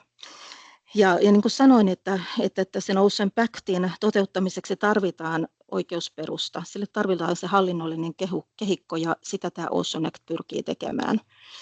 Me tarvitaan rajat ja sektorit ylittävä merten hallinnointi EU:ssa. Ja kun sitä merialuesuunnitteludirektiiviä nyt sitten tarkistetaan, niin sitä toimivaltaa tullaan hyvin todennäköisesti laajentamaan paitsi kansallisesti myös merialuekohtaisesti. Ja kun käytiin niitä 6 Ocean Pactin prioriteettia läpi, niin siellä tuli selväksi, että ei merialuesuunnittelu pysty kaikkea niitä tekemään, vaikka sitä kuinka vahvennettaisiin. Niin on hyvä tietää, että Ocean Act rakentaa hallintokehikon myös eurooppalaiselle merien havainnointijärjestelmälle ja yhteiselle dataportaalille, eli puhutaan Ocean Eyesta, jos on teille tullut tämmöinen vastaan. Ja komissio valmistelee tällä hetkellä Ocean-ehdotusta, joka julkaistaan joulukuussa. Tarkoittaa siis sitä, että kansallisesti meillä on ollut ennakkovaikuttaminen käynnissä. No, miltä se sitten näyttää se lainsäädännöllinen kehikko, eli mihin sillä pyritään? Niin sillä pyritään politiikkakehysten johdonmukaisuuteen ja raportoinnin yksinkertaistamiseen. Sillä pyritään selkeytettyyn ja yhdenmukaistettuun merialuesuunnittelun hallintomalliin jäsenvaltioissa. Nyt te saitte tänään syvän luotauksen suomalaiseen merialuesuunnitteluun. Jos olette vastaavassa Ruotsissa, niin puhutaan aivan erilaisesta merialuesuunnittelusta. Tavoiteasettelut eivät niinkään eroa, mutta se tapa, miten tavoitteita lähdetään tavoittelemaan, eroaa hurjasti maiden välillä ja eroaa merialuesuunnittelun mandaatit ja eroaa ne alueet, missä merialuesuunnittelua tehdään tai ne sektorit, jotka huomioidaan. Ja 3. kohtana tavoitteena on sidosryhmien varhainen ja merkityksellinen osallistaminen merialuesuunnittelun ratkaisuihin. Ja tämä on nyt aivan keskeistä, kun puhutaan rannikkoalueen suunnittelusta tai saaristoista. Sujuvat hallintojärjestelyt ja kapasiteetin vahvistaminen. Ja sitten tuolla 5. kohtana on tämä sinisen talouden toimintojen kattavuus.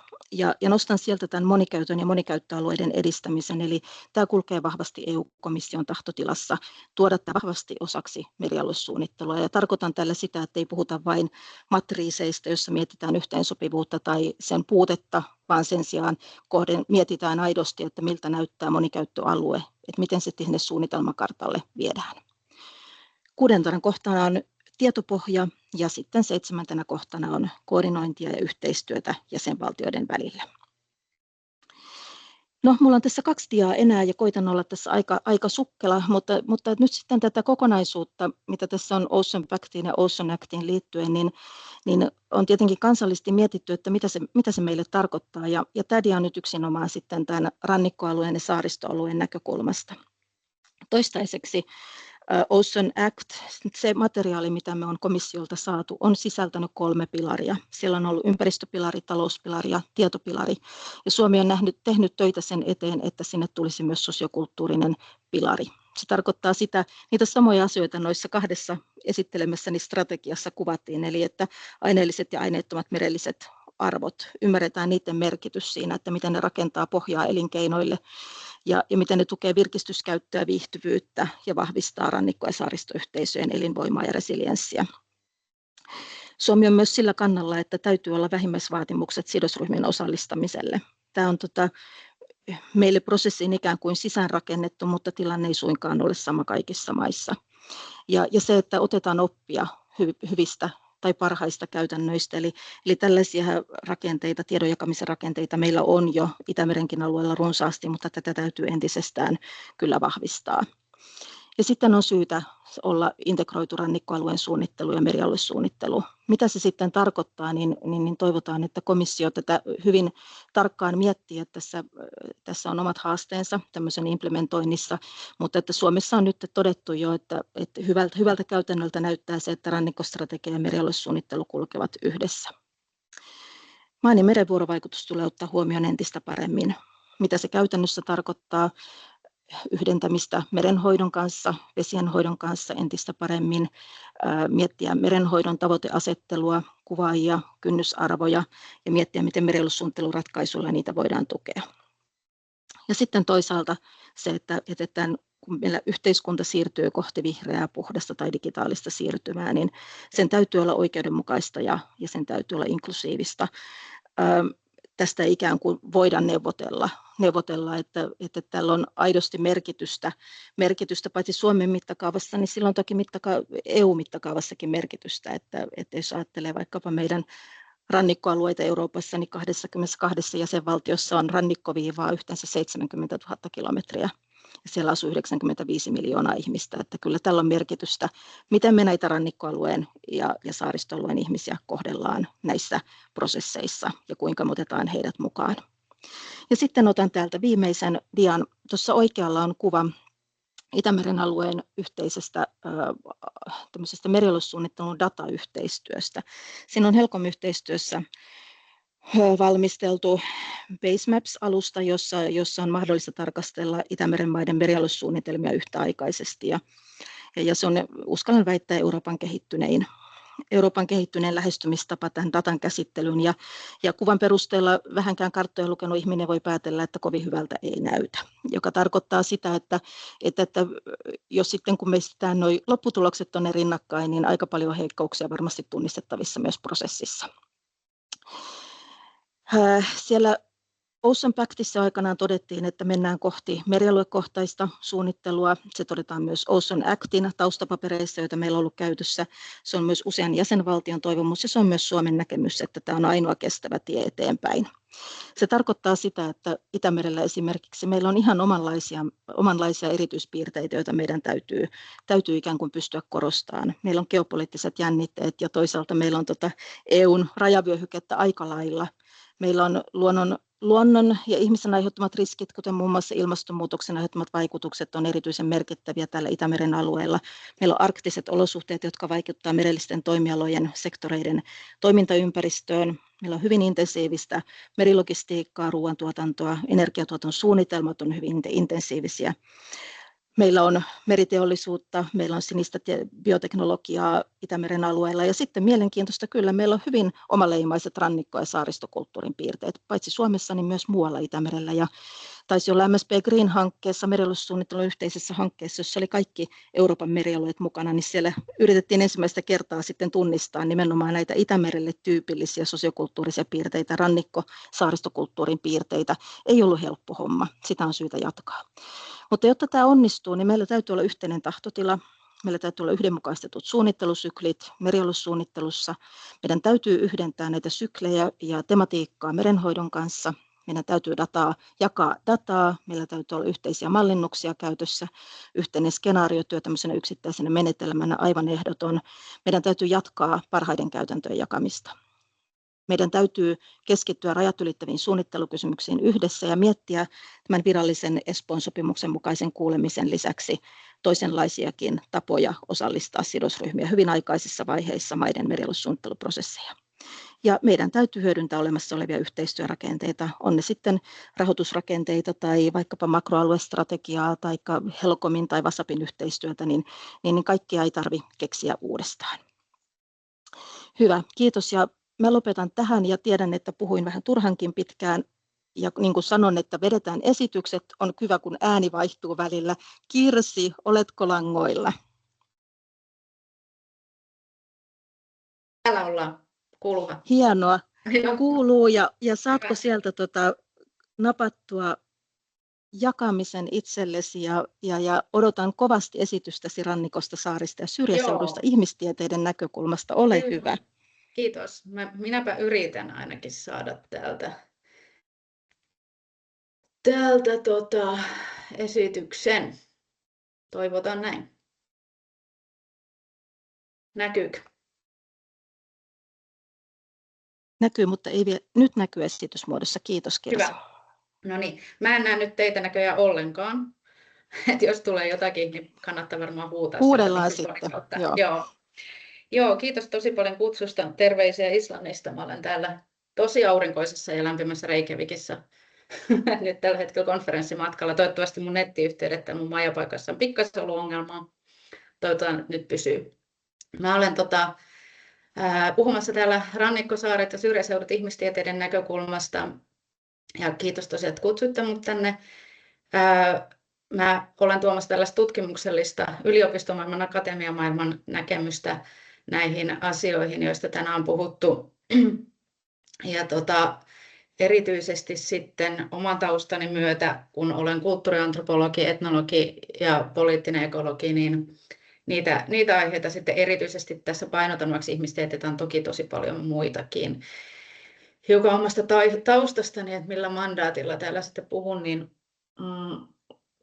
väitöskirjani, joka valmistui tuossa 7 vuotta sitten, niin käsitteli Saaristomeren kalastajia ja Saaristomeren kalastusyhteisöjen sopeutumista erilaisiin ympäristömuutoksiin ja myös niin kuin ympäristöhallinnan muutoksiin ja asettamiin rajoituksiin. Kestävyystieto ja toimijuus oli siinä sellaisena tärkeänä käsitteenä. Sitten mä olen työskennellyt STN-hankkeessa tutkimassa pakkauskulttuuria ja kestävyysmurrosta, kadonneita, uhanalaisia ja saapuneita lajeja ja ihmisen suhde Itämeren muuttuvan biodiversiteetti oli Suomen Akatemian hanke. Sitten mä olen ollut mukana, vaikka varsinaisesti töissä, niin tekemässä tällaista Suomen historiallista lajikartastoa. Ja nyt tällä hetkellä olen Oulun yliopistossa Koneensäätiön hankkeessa tutkijatohtorina luonnon kanssa ikääntyminen hankkeessa, jossa me nimenomaan tarkkaillaan sitä, että miten ikääntyneet ihmiset, yli 75-vuotiaat, niin, jotka asuvat syrjäseuduilla, niin miten se luonnon kanssa eläminen lisää heidän, mutta myös luontoyhteisöjen hyvinvointia. Ja mun kenttätyöalue tässä on sitten Turun saariston alue. No Mari tässä jo nämä selittikin, ja mä siis pongasin itsekin nämä tässä 10.6. vastatuoreet 4 pilaria, joiden varaan mä sitten rakensin sen hyvän rakenteen tähän oman esitykseeni, että meinasin, että mä voin näitä 4 pilaria hiukan tarkastella siitä näkökulmasta, että mitä tutkimuksellisesti olen itse tehnyt, mitä tiedän tehtävän ja mitä on sellaisia niin kuin kysymyksiä, joita kulttuuritutkimuksessa ja sosiaalitieteissä on, miten niitä on lähestytty ja mitä on tutkittu. No ihan ensimmäisenä, niin, ennen kuin lähden siihen kuitenkin, niin haluan tuoda esiin, että mitä sosiaalitieteet ja kulttuurin tutkimus voivat antaa tässä suhteessa.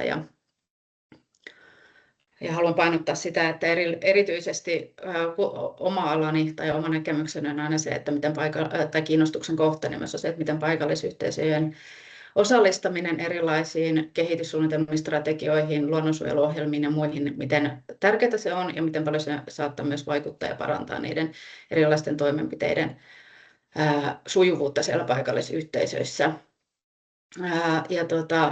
Tarkoitus on myöskin kyseenalaistaa suunniteltujen toimenpiteiden toimivuutta paikallisessa kontekstissa, koska ne aina vaikuttaa paikallisten ihmisten arjessa ja paikalliset ihmiset tuntee tietenkin oman arkensa parhaiten. Voidaan myös hiukan kyseenalaistaa käytettyjä viitekehyksiä tai skaaloja. Voidaan esimerkiksi puhua, että minkä takia ennallistamisprojektissa halutaan juuri ennallistaa tietty ajankohta tai tietty paikka. Tai miten me määritellään tietyn näköiset luonnonsuojelualueet, miksi juuri se kohta, miksi juuri se laji ja niin edespäin. Sitten merkittävä juttu on myös ratkoa eri sidosryhmien välisiä konflikteja tai ainakin rauhoittaa niiden välisiä jännitteitä. Löytää näkökulmia siihen, mitkä asiat oikeasti paikallisten mielestä kaipaavat ratkaisuja ja ehdotuksia ratkaisuiksi. Auttaa ymmärtämään eri tiedonlajeista ja erilaisten ympäristön käyttötarkoitusten myötä syntyviä ristiriitoja. Ja sitten yksi, mitä ollaan tässä kyseisessäkin konferenssissa, jossa nyt ollaan niin puhuttu paljon, että miten ympäristön representaatiot oikeasti eroavat siitä ympäristön kokemisesta. Eli ihmiset, jotka asuu ja toimii tietyssä ympäristössä, kokevat sen ympäristössä varsin eri tavalla kuin miten se yleensä tykätään esittää. Esimerkiksi mediassa tai taiteessa tai myös hallinnossa. Selvittää eri ongelmien taustasyitä, kehityskulkuja ja ajallisia tasoja, eli sellainen ympäristöhistoriallinen näkökulma voi auttaa paljon ymmärtämään, mistä konfliktit esimerkiksi syntyy tai tietynlaiset asenteet. Ja sitten lisätä paikallisyhteisöjen päätöksentekijöiden yhteistyötä ja siten parantaa päätösten sosiaalista hyväksyttävyyttä. Paljon muitakin hyviä asioita varmasti pystyy sosiaalitieteet ja kulttuurin tutkimus antamaan, mutta nämä on tämmöisiä, jotka on oman työni myötä noussut merkittäviksi. Ja nopeasti vielä muutamista menetelmistä, mitä me käytetään. Meillä on etnografinen tutkimus on itselläni sellainen suurin ja merkittävin. Pitää sisällään osallistuvan havainnoinnin, syvälliset haastattelut, osallistuvien haastattelujen muodot, moniaisteista havainnointia ja erilaisia luovia menetelmiä. Sitten on tietenkin kyselyjä, arkistoaineistoja, päiväkirjoja, muistelmia, politiikka-analyysit, asiakirja-analyysit, asiantuntijahaastattelut, mutta tässä huomioit, että ymmärretään asiantuntijuus melko laajasti, eli asiantuntijat voivat myös olla vaikka niitä paikallisia ihmisiä tai elinkeinonharjoittajia. Sitten on myös materiaalisen kulttuurin tutkimus ja muistitietotutkimus ja osallistava paikkatieto. Jälleen näitäkin menetelmiä voi olla vaikka kuinka paljon, mutta nämä on sellaiset mulle tutuimmat. No niin, sitten me päästään siihen ensimmäisen pilarin, eli siihen talouskehityksen yhteenliitettävyyteen, kilpailukykyyn ja innovointiin. Niin mä olen tuossa Korppossa tehnyt kenttätöitä nyt näiden ikääntyvien parissa jonkin verran, ja siellä sitten törmäsin Saaristomeren biosfäärialueen Korpoströmin tutkimuskeskuksessa näihin biosfäärialueen ihmisiin, ja he kertoivat minulle tämmöisestä asuttavuuskyselystä, joka on mun mielestä varsin onnistunut tapa tehdä. Siellä on ollut iso määrä työpajoja ja erilaisia osallistavia menetelmiä käytetty tämän asuttavuuskyselyn myötä ja tehty tosi ansiokas analyysi sitten useammasta eri saaristokunnasta. Ja mä otin sitten Korpposilta esimerkkinä tällaisesta näkökulmasta kestävän matkailuun. Siellä tästä kyselyssä selvisi, että yli 20 000 henkilöä siellä viettää yön Korpossa ja 86 000 päiväkävijää sesonkiaikana, mikä tietenkin sitten paikallisten mielestä tuottaa muutamia ongelmia, kuten asuntojen ja majoituksen puute ja isot lauttajonot kesäisin, mutta samalla tietenkin hyviä puolia on se, että palveluita tarjotaan heillekin sitten kysynnän myötä lisää kesällä. Tämä oli mun mielestä kuitenkin merkittävä huomio, että vaikka matkailuelinkeino ja muutkin saariston elinkeinot tietenkin hyötyy tästä ihmispaineesta, niin se on 3 kertaa suurempi kuin Korppossa kirjalla olevien väestön aiheuttama paine, mikä tarkoittaa tietenkin sitä ympäristöllä aiheutuvaa painetta myöskin. Ja se on kuitenkin sitten aina ne paikalliset asukkaat, jotka jäävät ne haitat sinne kokemaan, kun turistit sitten lähtevät pois. Että semmoinenkin pitää aina ottaa huomioon tässä kestävän matkailun kontekstissa. Ja myös se, että saaristossa on paljon muutakin yrittäjyyttä, että se ei elä pelkällä matkailulla. Ja yrityksen pyörittäminen on tämän asuttavuuskyselyn mukaan niin saaristossa monin verran kalliimpaa ja monimutkaisempaa. Ja myös tällaisia tosi kiisteltyjä elinkeinoja, kuten kalan kasvatus, sitä on tutkittu monessa paikkaa, mutta muun muassa tuolla Åbo Akademin kestävän meren tutkimuksen huippuyksikössä on ollut tutkimuksia siitä. Ja kalastuksesta nyt tietenkin olen itse tehnyt sitä sitten myöskin paljon tutkimusta. No meillä on Turun saaristossa Jurmonsaari yksi tämmöinen esimerkki kestävän matkailun ongelmatapauksesta. Eli siellä saarella vierailee vuosittain jopa 50 000 matkustajaa ja siellä on siis suuri WC-jäteongelma. Ja tämä on esimerkiksi myös Lapissa tunnettu juttu, eli sinne infrastruktuuria pitäisi kehittää yhtä lailla kuin sitten kehitetään matkailuakin, ettei ne paikalliset asukkaat jää hätään näiden matkailijoiden tuomien ongelmien myötä. Sitten saaristossa on tietenkin myöskin tärkeää, ei enää saariston kehittämisen kannalta niin liikkuvuuden varmistaminen ja teiden kunnossapito. Tässä olen itse justiinsa tekemässä aiheesta tutkimusta japanilaisen antropologi Erika Takahashin kanssa, joka myös tutkii saariston infrastruktuuria. Ja me ollaan kenttätöitä tehdessämme törmätty tällaisiin. Vasemmalla näkyy tämä tie muun muassa, joka on yksityistie, ja meidän eräs haastateltava hoitaa 5 näitä yksityisteitä hänen vastuullaan. Ja hän on jo yli 80-vuotias ja se herättää suurta huolta, että sitten kun hän ei jaksa enää niitä hoitaa, niin kuka ne hoitaa. Ja tietenkin sitten, että vanhusten liikkuvuuden kannalta se on tosi hankalaa, tämmöiset talviset jatkuvat kelirikot, jotka aiheuttaa pienille syrjäteille tällaista varsin paikallista innovatiivista luistelumeininkiä. Ja sitten kalastukselle tietenkin luomalaisensa hankaluudet, myös tämmöiset erilaiset muuttuvat menetelmät. Siellä mä olen kenttätöissä ollut myös tänä keväänä. Pääsin vihdoin pitkästä aikaa jäälle myöskin. No siinä on muutamia tutkimuksia myöskin listattu, mutta mä en mene niihin nyt sen enempää, kun mulla ei ole aikaa enää hirveästi. Sitten meillä on energiavarmuus, ympäristösuojelu ja ilmastokestävyys. No tästä mulla on ehkä eniten sanottavaa, koska tämä on sellainen, mistä olen itse tehnyt eniten tutkimusta, erityisesti liittyen näihin ilmastonmuutoksen sopeutumiseen ja biologisen monimuotoisuuden suojelun nopeuttamiseen. Dolly Jorgenson, aika tunnettu ympäristöhistorioitsija, on todennut erässä seminaarissa, että se, mitä ihmiset ajattelevat eri lajeista, on lajin tulevaisuudelle paljon merkittävämpää kuin se, mitä voimme lukea biologian kirjoista. Ja tämä on tällainen lausahdus, jota me ollaan sitten, jonka innoittamana me ollaan lähdetty tutkimaan esimerkiksi erilaisia vieraslajinäkemyksiä ja asenteita. minkä takia tietyt lajit saavat vieraslajistatuksen ja toiset eivät, vaikka molemmat olisivat tulijoita tänne ja näin edespäin. Ja ympäristöhistoria auttaa ymmärtämään lajien ja ympäristösuhteiden syntyä, että tiedetään, että minkä takia esimerkiksi voidaan selvittää, että minkä takia esimerkiksi merimetsoja tai valkoposkihanhia inhotaan niin paljon, että niiden suojelusta ei meinaa tulla yhtään mitään. Sitten toki luontosidonnaisten elinkeinoja harjoittavat ovat erittäin erinomaisia ympäristömuutosten havainnoinnin pioneereja. Me ollaan, Jaana Kouri ja minä ollaan 2022 tutkittu muun muassa niin kuin jäämuutosten ja saariston jäätilanteiden tilanteisiin liittyvää tietoa paikallisten ihmisten kertomana. Tai ikääntyvät ihmiset pitkän aikavälin muutoksen tulkkeena on sellainen, mikä on nyt tulossa, artikkeli minulta ja Suopajärven Tiinalta. Ja paikalliset ihmiset voivat myös toimia niin kuin luonnontieteilijöiden, biologian, ekologian, luonnonilmiöiden apuna luonnonilmiöiden tietopankkina. Että on esimerkiksi Deli Uuma tekee väliaikaisista kosteikoista tutkimusta niin, että hän haastattelee paikallisia ihmisiä, jotta edes löytäisi näitä väliaikaisia kosteikkoja, koska niitä ei oikeastaan, niin kuin, niiden paikkatietoja ei oikein muuten tiedetä. Puolamäen Laura on tutkinut turvetuotantoa ja soita samasta näkökulmasta ja Katriina Virtanen muun muassa vanhoja keskiaikaisia teitä ja miten nämä tieverkostot on edelleen nykyään olemassa ja miten nämä vaikuttavat siihen, millaisia tieinfrastruktuureja edelleen rakennetaan.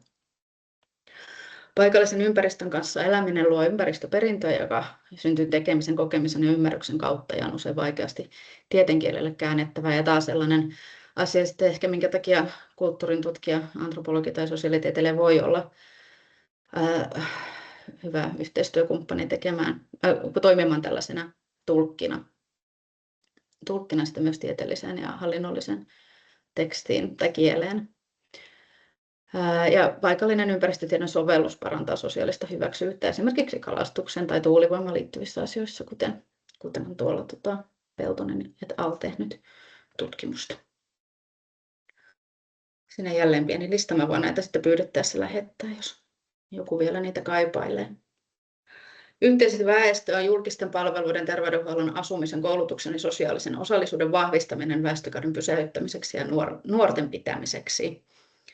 No, tässä on tietenkin erinomaisen tärkeää ottaa huomioon erilaisten väestöryhmien kokemukset väestön syrjäseudulla elämisessä. Että esimerkiksi nuoret ja lapset on jäänyt tutkimuksessa vähän vähälle. Ja esimerkiksi nuorten vaikeudet löytää harrastusmahdollisuuksia on yksi tällainen asia, jota on tutkittu kuitenkin. Ja se vaikuttaa myös suoraan työssäkäyvien perheiden vanhempien arkeen ja esimerkiksi kuljetusvaatimusten lisääntyessä. Ja harrastustoiminta on usein pienten vapaaehtoisjoukkojen harteilla tuolla syrjäseuduilla. Koulut voivat myös usein olla ainoa kohtaamispaikka nuorille ja yksinäisyyttä esiintyy aika paljon tällaisilla pienillä paikoilla. Erityisesti teini-ikäisille tytöille ja vääränlaisiksi katsotuista asioista kiinnostuneille pojille pienet kaupungit ovat paikkoja, joista halutaan nopeasti pois. No, vanhusten elämää nyt olen itse tutkinut tässä viime syyskuusta saakka ja olen huomannut, että se usein supistetaan terveydenhuollollisen tai ylipäätänsä lääketieteellisen tai sosiaalialan tutkimuksiin tai näkökulmiin. Ja se, mitä me halutaan meidän nykytutkimuksessa myös tuoda esiin, että vanhustet ovat kuitenkin usein tosi olennainen ja tärkeä osa sitä yhteisöä, etenkin syrjäseuduilla, jossa he ovat niin kuin pääasiassa pyörittävät sitä paikallista seuratoimintaa, kyläaktiivitoimintaa ja jopa yritystoimintaa. Että meidän yksi tutkimuksen osallistuja on jo lähes 80, mutta hän ei voi lopettaa omaa matkailualan yritystään, koska se on osa sellaista ketjua. Ja jos hän lopettaa, niin sitten ei ole enää ketään, joka toimittaisi näitä ruokapalveluita ja majoituspalveluita siellä seuduilla, niin se sitten turehdyttäisi kaikkien muidenkin yritystoimintaa. Ja esimerkiksi Korppoossa nyt on havaittu, että siellä on vanhusten huoltoon, jos nyt siihen keskitytään, niin siellä ollaan tosi tyytyväisiä, mutta kuitenkin ajoittain voi olla pitkiä jonoja ja niihin voi olla vaikea päästä. Ja näin pienillä paikkakunnilla niin se yhdenkin työntekijän merkitys voi olla tosi valtava. Se, että millainen hän on, miten hyvin tuntee esimerkiksi paikallisia asioita ja ihmisiä ja potilaita ja asiakkaita. Ja sitten jos se yksi työntekijä vaikka sairastuu tai muuta, niin sillä voi olla todella suuri merkitys siihen, että miten se terveydenhuolto, vanhustenhuolto toimii. Ja sitten on tietenkin tämmöiset infrastruktuurimuutokset, kuten erilaiset tekoäly- tai uudenlaiset ohjelmistot. Ne voi vaikuttaa tosi paljon vanhustenhuoltoon. Ja tässä muun muassa tämä jo mainitsemani Erika Takahassi on tehnyt tutkimusta, tai tekee parhaillaan tutkimusta muun muassa siitä, että miten varhan muutokset on vaikuttanut tähän saariston kotihoitoon, joka kuitenkin joudutaan menemään erilaisten yhteysalusten ja vaikeiden teitten päähän kulkemaan.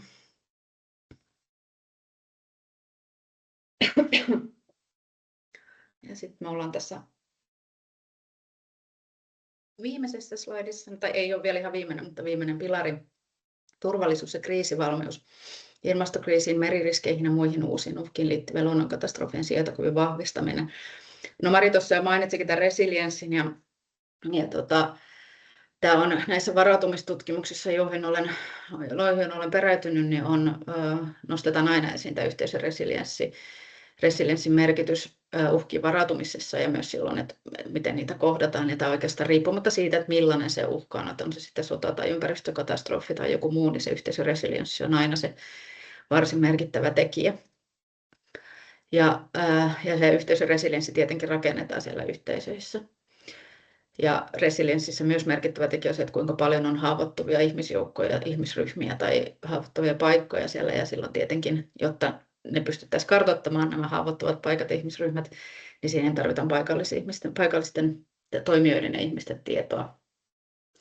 Ja myös sitten kiinnitetään huomiota siihen, että onko erilaiset turvallisuuteen liittyvät tilat, niin onhan ne inklusiivisia, että onhan sinne pääsy kaikille, onhan ne esteettömiä, onhan erilaiset varautumissuunnitelmat, niissä on otettu huomioon erilaisten marginaaliryhmien, kuten esimerkiksi maahanmuuttajien tai lasten pääsy sinne paikan päälle.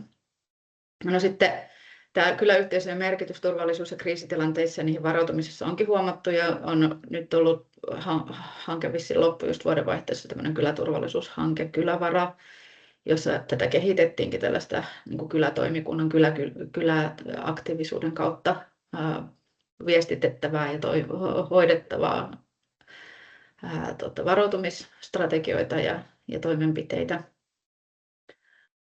Ja sitten tietenkin, jos nyt ajatellaan, että meidän tulisi oikeasti kova paikka ja meidän pitäisi lähteä varautumaan ja muuttamaan meidän arjen elämää, niin kulttuuritutkimuksessa tehdään paljon tutkimusta tämmöistä perinteisten tietojen ja taitojen ja tilojen tapoja, kuten esimerkiksi perinteisiä ruoan säilymisen menetelmiä, perinteisiä pienviljelymenetelmiä ja tutkitaan myös sitä, että miten ihmiset ovat varautuneet. Siis nämä ruoansäilymiset ja perinteiset pienviljelymenetelmät myös liittyy semmoiseen, että vaikka ei olisi vielä käynyt kuinkaan, mutta miten sitä mentaalisesti valmistaudutaan ja luodaan semmoista omaa sisäistä mielenrauhaa tulevaa ajatellen. Niin perinteiset pienviljelymenetelmät on tutkinut muun muassa Kalina Kallio ja sitten Rauhaniemi on tehnyt opinnäytetyön tästä. Matilda Marshall on tutkinut, ruotsalainen muistaakseni on tehnyt ruoan säilymisestä. Ja sitten tällaisia, jotka ei varsinaisesti ole lähtökohtaisesti ollut varautumiseen liittyviä tutkimuksia, mutta voitaisiin käyttää hyväksi on esimerkiksi makean veden lähteiden paikat ja mahdollisesti piilopaikkojen sijainnit, joita muun muassa folkloristi Jon Björkman on kartoittanut tutkiessaan pyhiä lähteitä. Eli tällaista paikallista tietoa on paljon siellä pienissä paikallisyhteisöissä.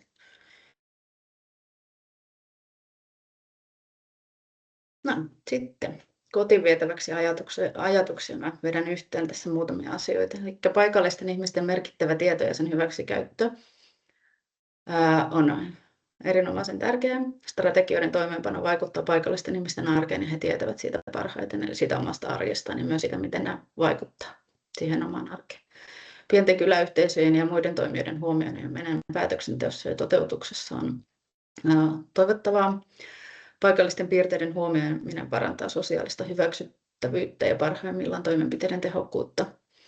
Ja myös sitten tämä, että paikallisilla on paljon tietoja, joka voi auttaa päätöksentekijöitä ja tutkijoita, kunhan se otetaan huomioon ja se ymmärretään sellaisena kuin se on. Näin. Kiitoksia minun puolestani.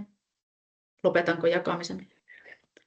Joo, lopeta Kirsi jakaminen. Kiitos valtavan hienosta esityksestä. Jotenkin sait lihaa luiden ympärille tähän EUn saarisaaristostrategian 4 pilarin ympärille ja aika vaikuttavia listauksia tutkimuksesta, jota on tehty ja on käynnissä. Että kiitos Kirsi tästä. Laittakaa Kirsille kysymyksiä tuonne keskustelukenttään ja koitetaan niihin sitten ainakin jälkikäteen saada vastaukset, jos ei muuten keretä, eikö vaan Kirsi, niin sä oot myös valmis sitten jälkikäteen vastaan, koska Kyllä, totta kai. Hienoa. Tämä oli hieno esitys, hyvien käytäntöjen foorumia parhaimmillaan. Kiitos. Kiitos. Ja sitten otetaan meidän suunnittelujohtaja Kymenlaakson liitosta Frank Hering lauteille. Eli sidotaan nyt sitten tätä rannikko- ja saaristoaluetta siihen jo alussa esiteltyyn alustavan merialuesuunnitelman luonnokseen. Eli Frank, oletko valmiina? Kyllä minä olen valmiina heti kun tekin olitte. No niin, ole hyvä. Hyvin kiitos. Näkyy. Esitykseni siellä. Joo, mä toimin merialuesuunnittelukoordinaatiotyöryhmän puheenjohtajana ja on tarkoitus nyt kertoa teille meidän alustavan merialuesuunnitelman uuden rannikkovyöhykemerkinnän merkityksestä ja tarkoituksesta, ja heti seuraava dia mä saan teille esiin, että haluan samalla myös puhua merialuesuunnittelutyön ja rannikkostrategiatyön vuoropuhelusta, eli miten niitä suunnitelmia, millä tavalla ne keskustelevat keskenään. Eli korostamme, että rannikkostrategia ja merialuesuunnittelu ne tukevat toisinsa ja ne toimivat myös rinnakkain. Idea on, että suunnitelmat erikseen katsottuna, että kyllä toimivat varmasti hyvin, mutta vaikuttavuutta ja puhtia ehkä saa huomattavasti lisää, jos hyödyntää niitä synergiaeduista. Synergiaedut, joka syntyy silloin, kun huomioidaan ja kehitetään tätä vuoropuhelua niiden lähestymistapojen kesken. Eli meillä on lainsäädännönkin puolella selkeä mandaatti ja tehtävä toimeksiantoon, eli merialuesuunnitelmadirektiivi edellyttää, että maa- ja meren vuorovaikutuksen huomioon ottamista, että se on keskiössä ja myös korostetaan direktiivissä, että se keskeinen suhte rannikkotoimintojen ja alueiden suunnittelun ja merialuesuunnittelun kanssa on avainasemassa.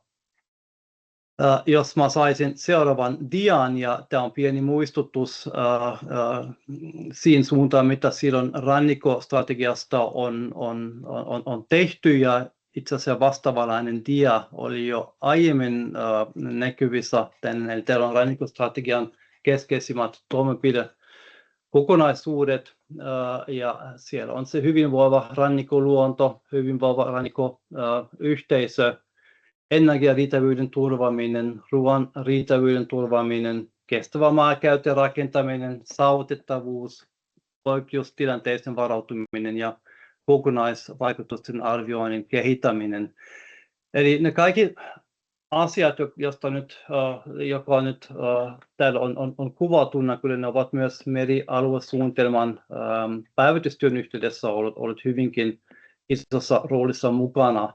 Siellä on vanhoja tuttuja teemoja, aihealueita, joista on keskusteltu jo pitkään, mutta nyt kun on päivitetty meidän merialuesuunnitelmaamme, että kyllä yhä enemmän puhutaan energia- ja turvallisuuskysymyksistä, poikkeustilanteisiin varautumisesta ja niin edespäin. Eli tältä osin kyllä on se maailman sen jälkeen, kun rannikkostrategia on päivitetty, ei muuttunut. Eli noin 2 vuotta sittenhän meidän rannikkostrategia päivitettiin. Meillä on nyt sellainen tilanne alueiden käytön näkökulmasta, että aika paljon tapahtuu, aika paljon uutakin tapahtuu, vihreä siirtymä tapahtuu ja tapahtumassa myös merialueella. Puhutaan isoista investoinnista, isosta alueista, joka on aluetarpeista. Puhutaan myös siitä, että missä tuotetaan energiaa, että missä päin ja miten energiaa siirretään. Ja tämä on käytännössä jopa voi sanoa teollinen vallankumous, eli aluesuunnittelussa viime vuosina ei ole nähty sellaisia asioita, että koko ajan on tullut lisäpalveluita, ja nyt meillä on uudestaan tämmöinen teollinen ja isojen alueiden tarvekysymys estradilla. Eli sen takia se viimeinen laatikko siellä alapuolella ja oikealla kokonaisvaikutusten arvioinnin kehittäminen on nykyään tosi isossa roolissa. Täytyy ymmärtää, että myös isossa mittakaavassa, että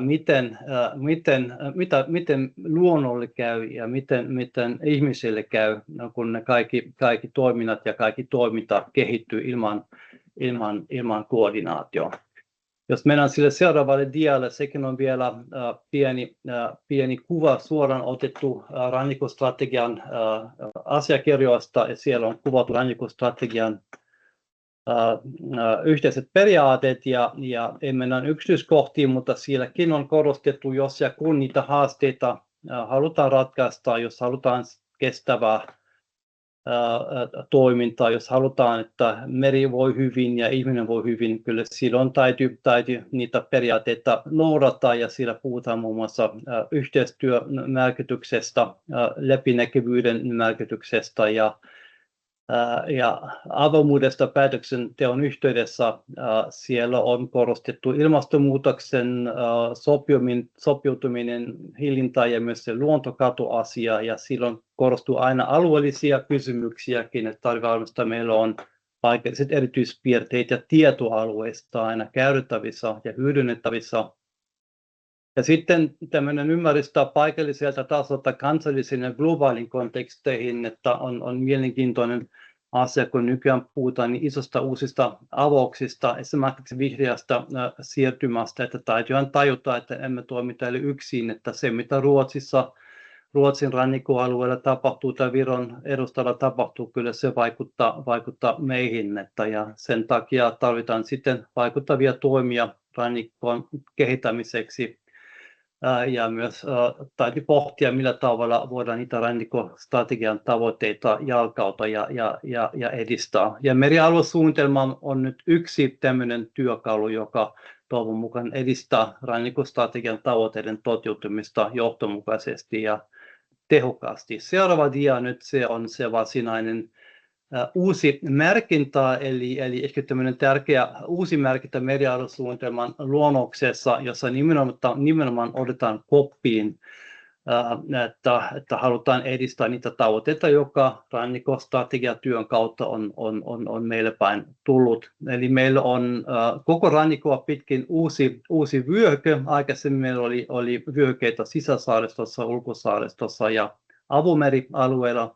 Nyt meillä on siis uusi vyöhyke, noin 10 kilometriä on se leveys. Se on yleispiirteinen suunnitelma, ja täytyy aina korostaa, että merialuesuunnitelman tarkastelutaso on hyvinkin yleispiirteinen, mutta kuitenkin haluamme entistä enemmän tarkastella myös asioita, joka tapahtuu siellä rannikkovyöhön vaikutuspiirissä. Eli voi sanoa verrattuna ensimmäisen merialuesuunnitelman prosessiin ja nykyään tarkastellaan huomattavasti enemmän asioita myös sisämaapuolella, ja halutaan tältä osin korostaa rannikkoalueen suunnittelun merkitystä. Seuraava dia. Siellä on pikkasen nyt avattu, että mitä se uusi rannikkovyöhyke tarkoittaa. Eli yleisesti kyllä todetaan, että rannikkovyöhyke on keskeinen maa ja meren vuorovaikutusalue, keskeinen linkki valuma-alueiden ja merialueen välillä. Meillä ollaan kaikki tietoisia, että vyöhyke on herkkä ilmastonmuutokselle, rehevöitymiselle ja kuormitukselle, ja tiedetään, että rannikkovyöhykkeen vaikutuspiirissä on paljon ihmistoimintaa, eli siellä ihmiset asuu, liikkuu, ne toimii. Siellä matkailu ja virkistys on tärkeä. Elinkeinon näkökulmasta vyöhyke on keskiössä. Meillä on maakohoaminen isona kysymyksenä pohjoisessa asia, joka täytyy huomioida. Ja sitten puhutaan myös tärkeässä roolissa ekologisten yhteyksien osalta, koska jos meillä on nyt ekologisia yhteyksiä maa- ja merialueen välillä, että ehkä keskeinen este vaikutus syntyy nimenomaan sillä rannikkovyöhykkeellä, koska ihmisten toiminta siellä on niin tärkeää. Merialuesuunnitelma-asiakirjoissa viitataan luonnollisesti suoraan rannikkostrategian tavoitteisiin ja tämä rannikkovyöhyke ei ole nyt ainoa ratkaisu, että miten vahvistetaan vuoropuhelua niiden suunnitelmien kesken, mutta ehkä yksi hyvinkin tärkeä, ehkä jopa kesken ainakin uusi avaus. Seuraava dia kuvaa sitten mitä halutaan, että mitä huomioidaan ja miten huomioidaan rannikkovyöhykkeen tai ylipäätäänkin vyöhykkeen alueella. Eli meillä on yleisiä suunnitteluperiaatteita avattu meidän luonnoksen asiakirjoissa kirjallisesti. Tämä on vain sitten pääotsikko nopeasti laitettu, eli kaikkien rannikkovyöhykkeen osalta pyritään siihen, että meriympäristön hyvän tilan turvaaminen on taattu.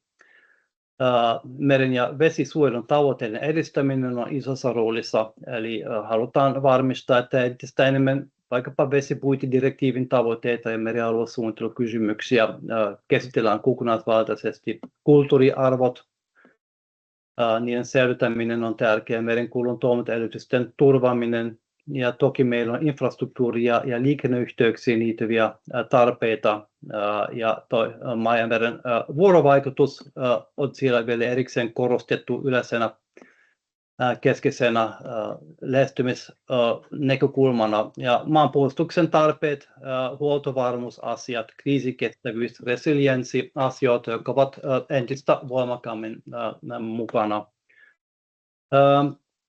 Meillä on kirjaus, että kaikkien vyöhykkeiden suunnittelussa ja kehittämisessä on pyrittävä avoimien merinäköalueen ja maisemallisten arvojen säilymiseen.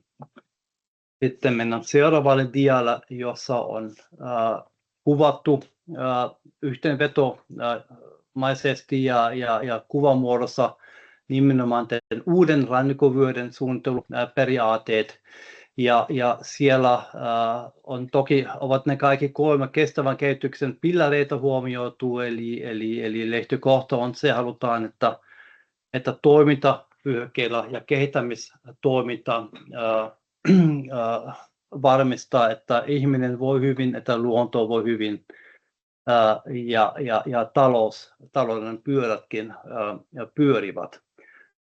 Me korostamme alueellisten erityispiirteiden merkittävyys, eli niitä täytyy tunnistaa, ja profilointi ja kehittäminen täytyy olla sellaista, että se nimenomaan on tukeutumassa niihin vahvuuksiin.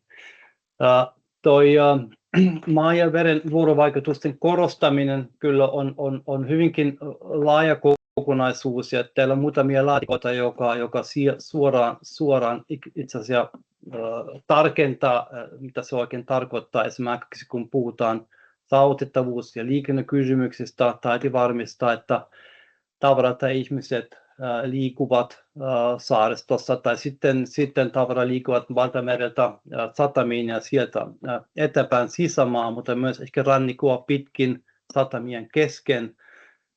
Meillä on resilienssiä ja kysymyksiä nykyään keskustelussa, että miten varmistetaan, että tämmöinen satamien välinen verkosto myös sillä rannikkoalueella toimii, että jos kun vaikkapa yksi satama ei toimi tai siellä on toimintahäiriö.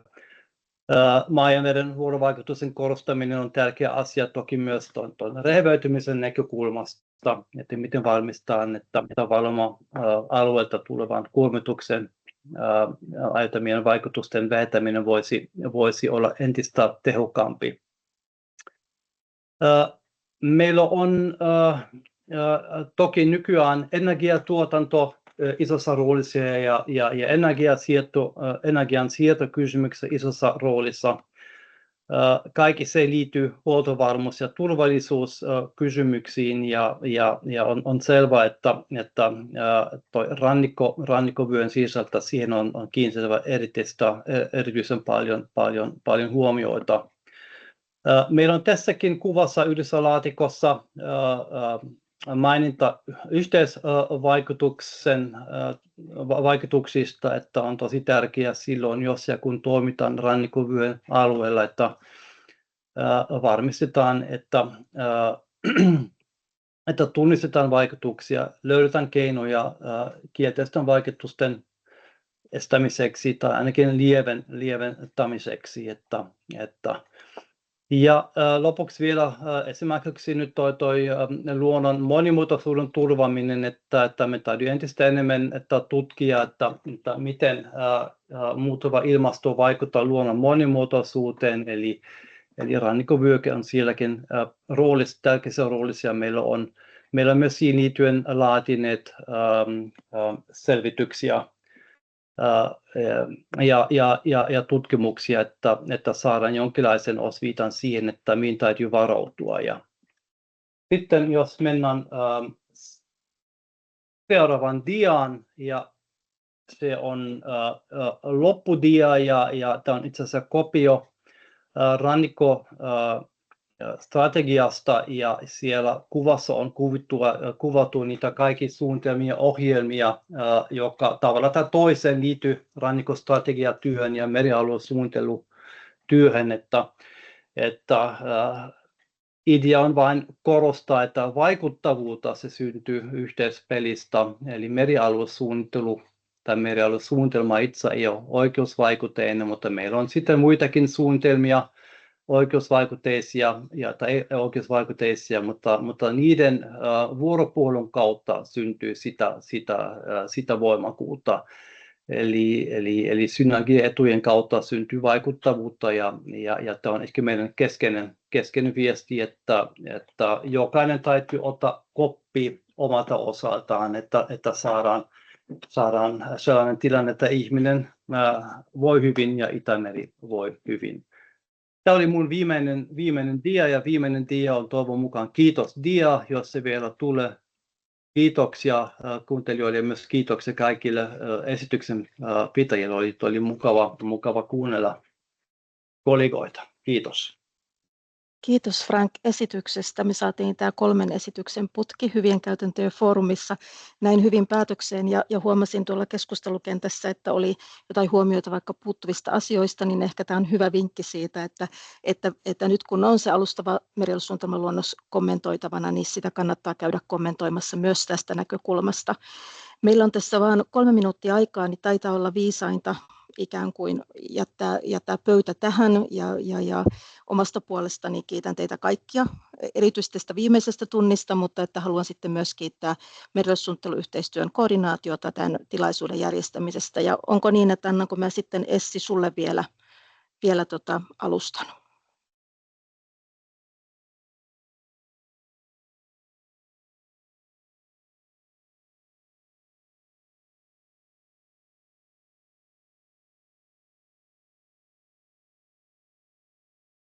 Joo, kiitos, Joo, no niin, kiitos hyvä. Ole hyvä. esityksestä. Meillä ei itse asiassa ole tähän mitään. Kiitos aktiivisesta osallistumisesta, ja heti kun saadaan tämä webinaari tallenne tuonne meidän YouTube-kanavalle ladattua, niin saatte meiltä postia. Ja pidemmittä puheitta, niin hyvää ja virkistävää kesää kaikille. Kiitos paljon. Kiitos. Kiitos. Kiitos. Kiitos. Kiitos.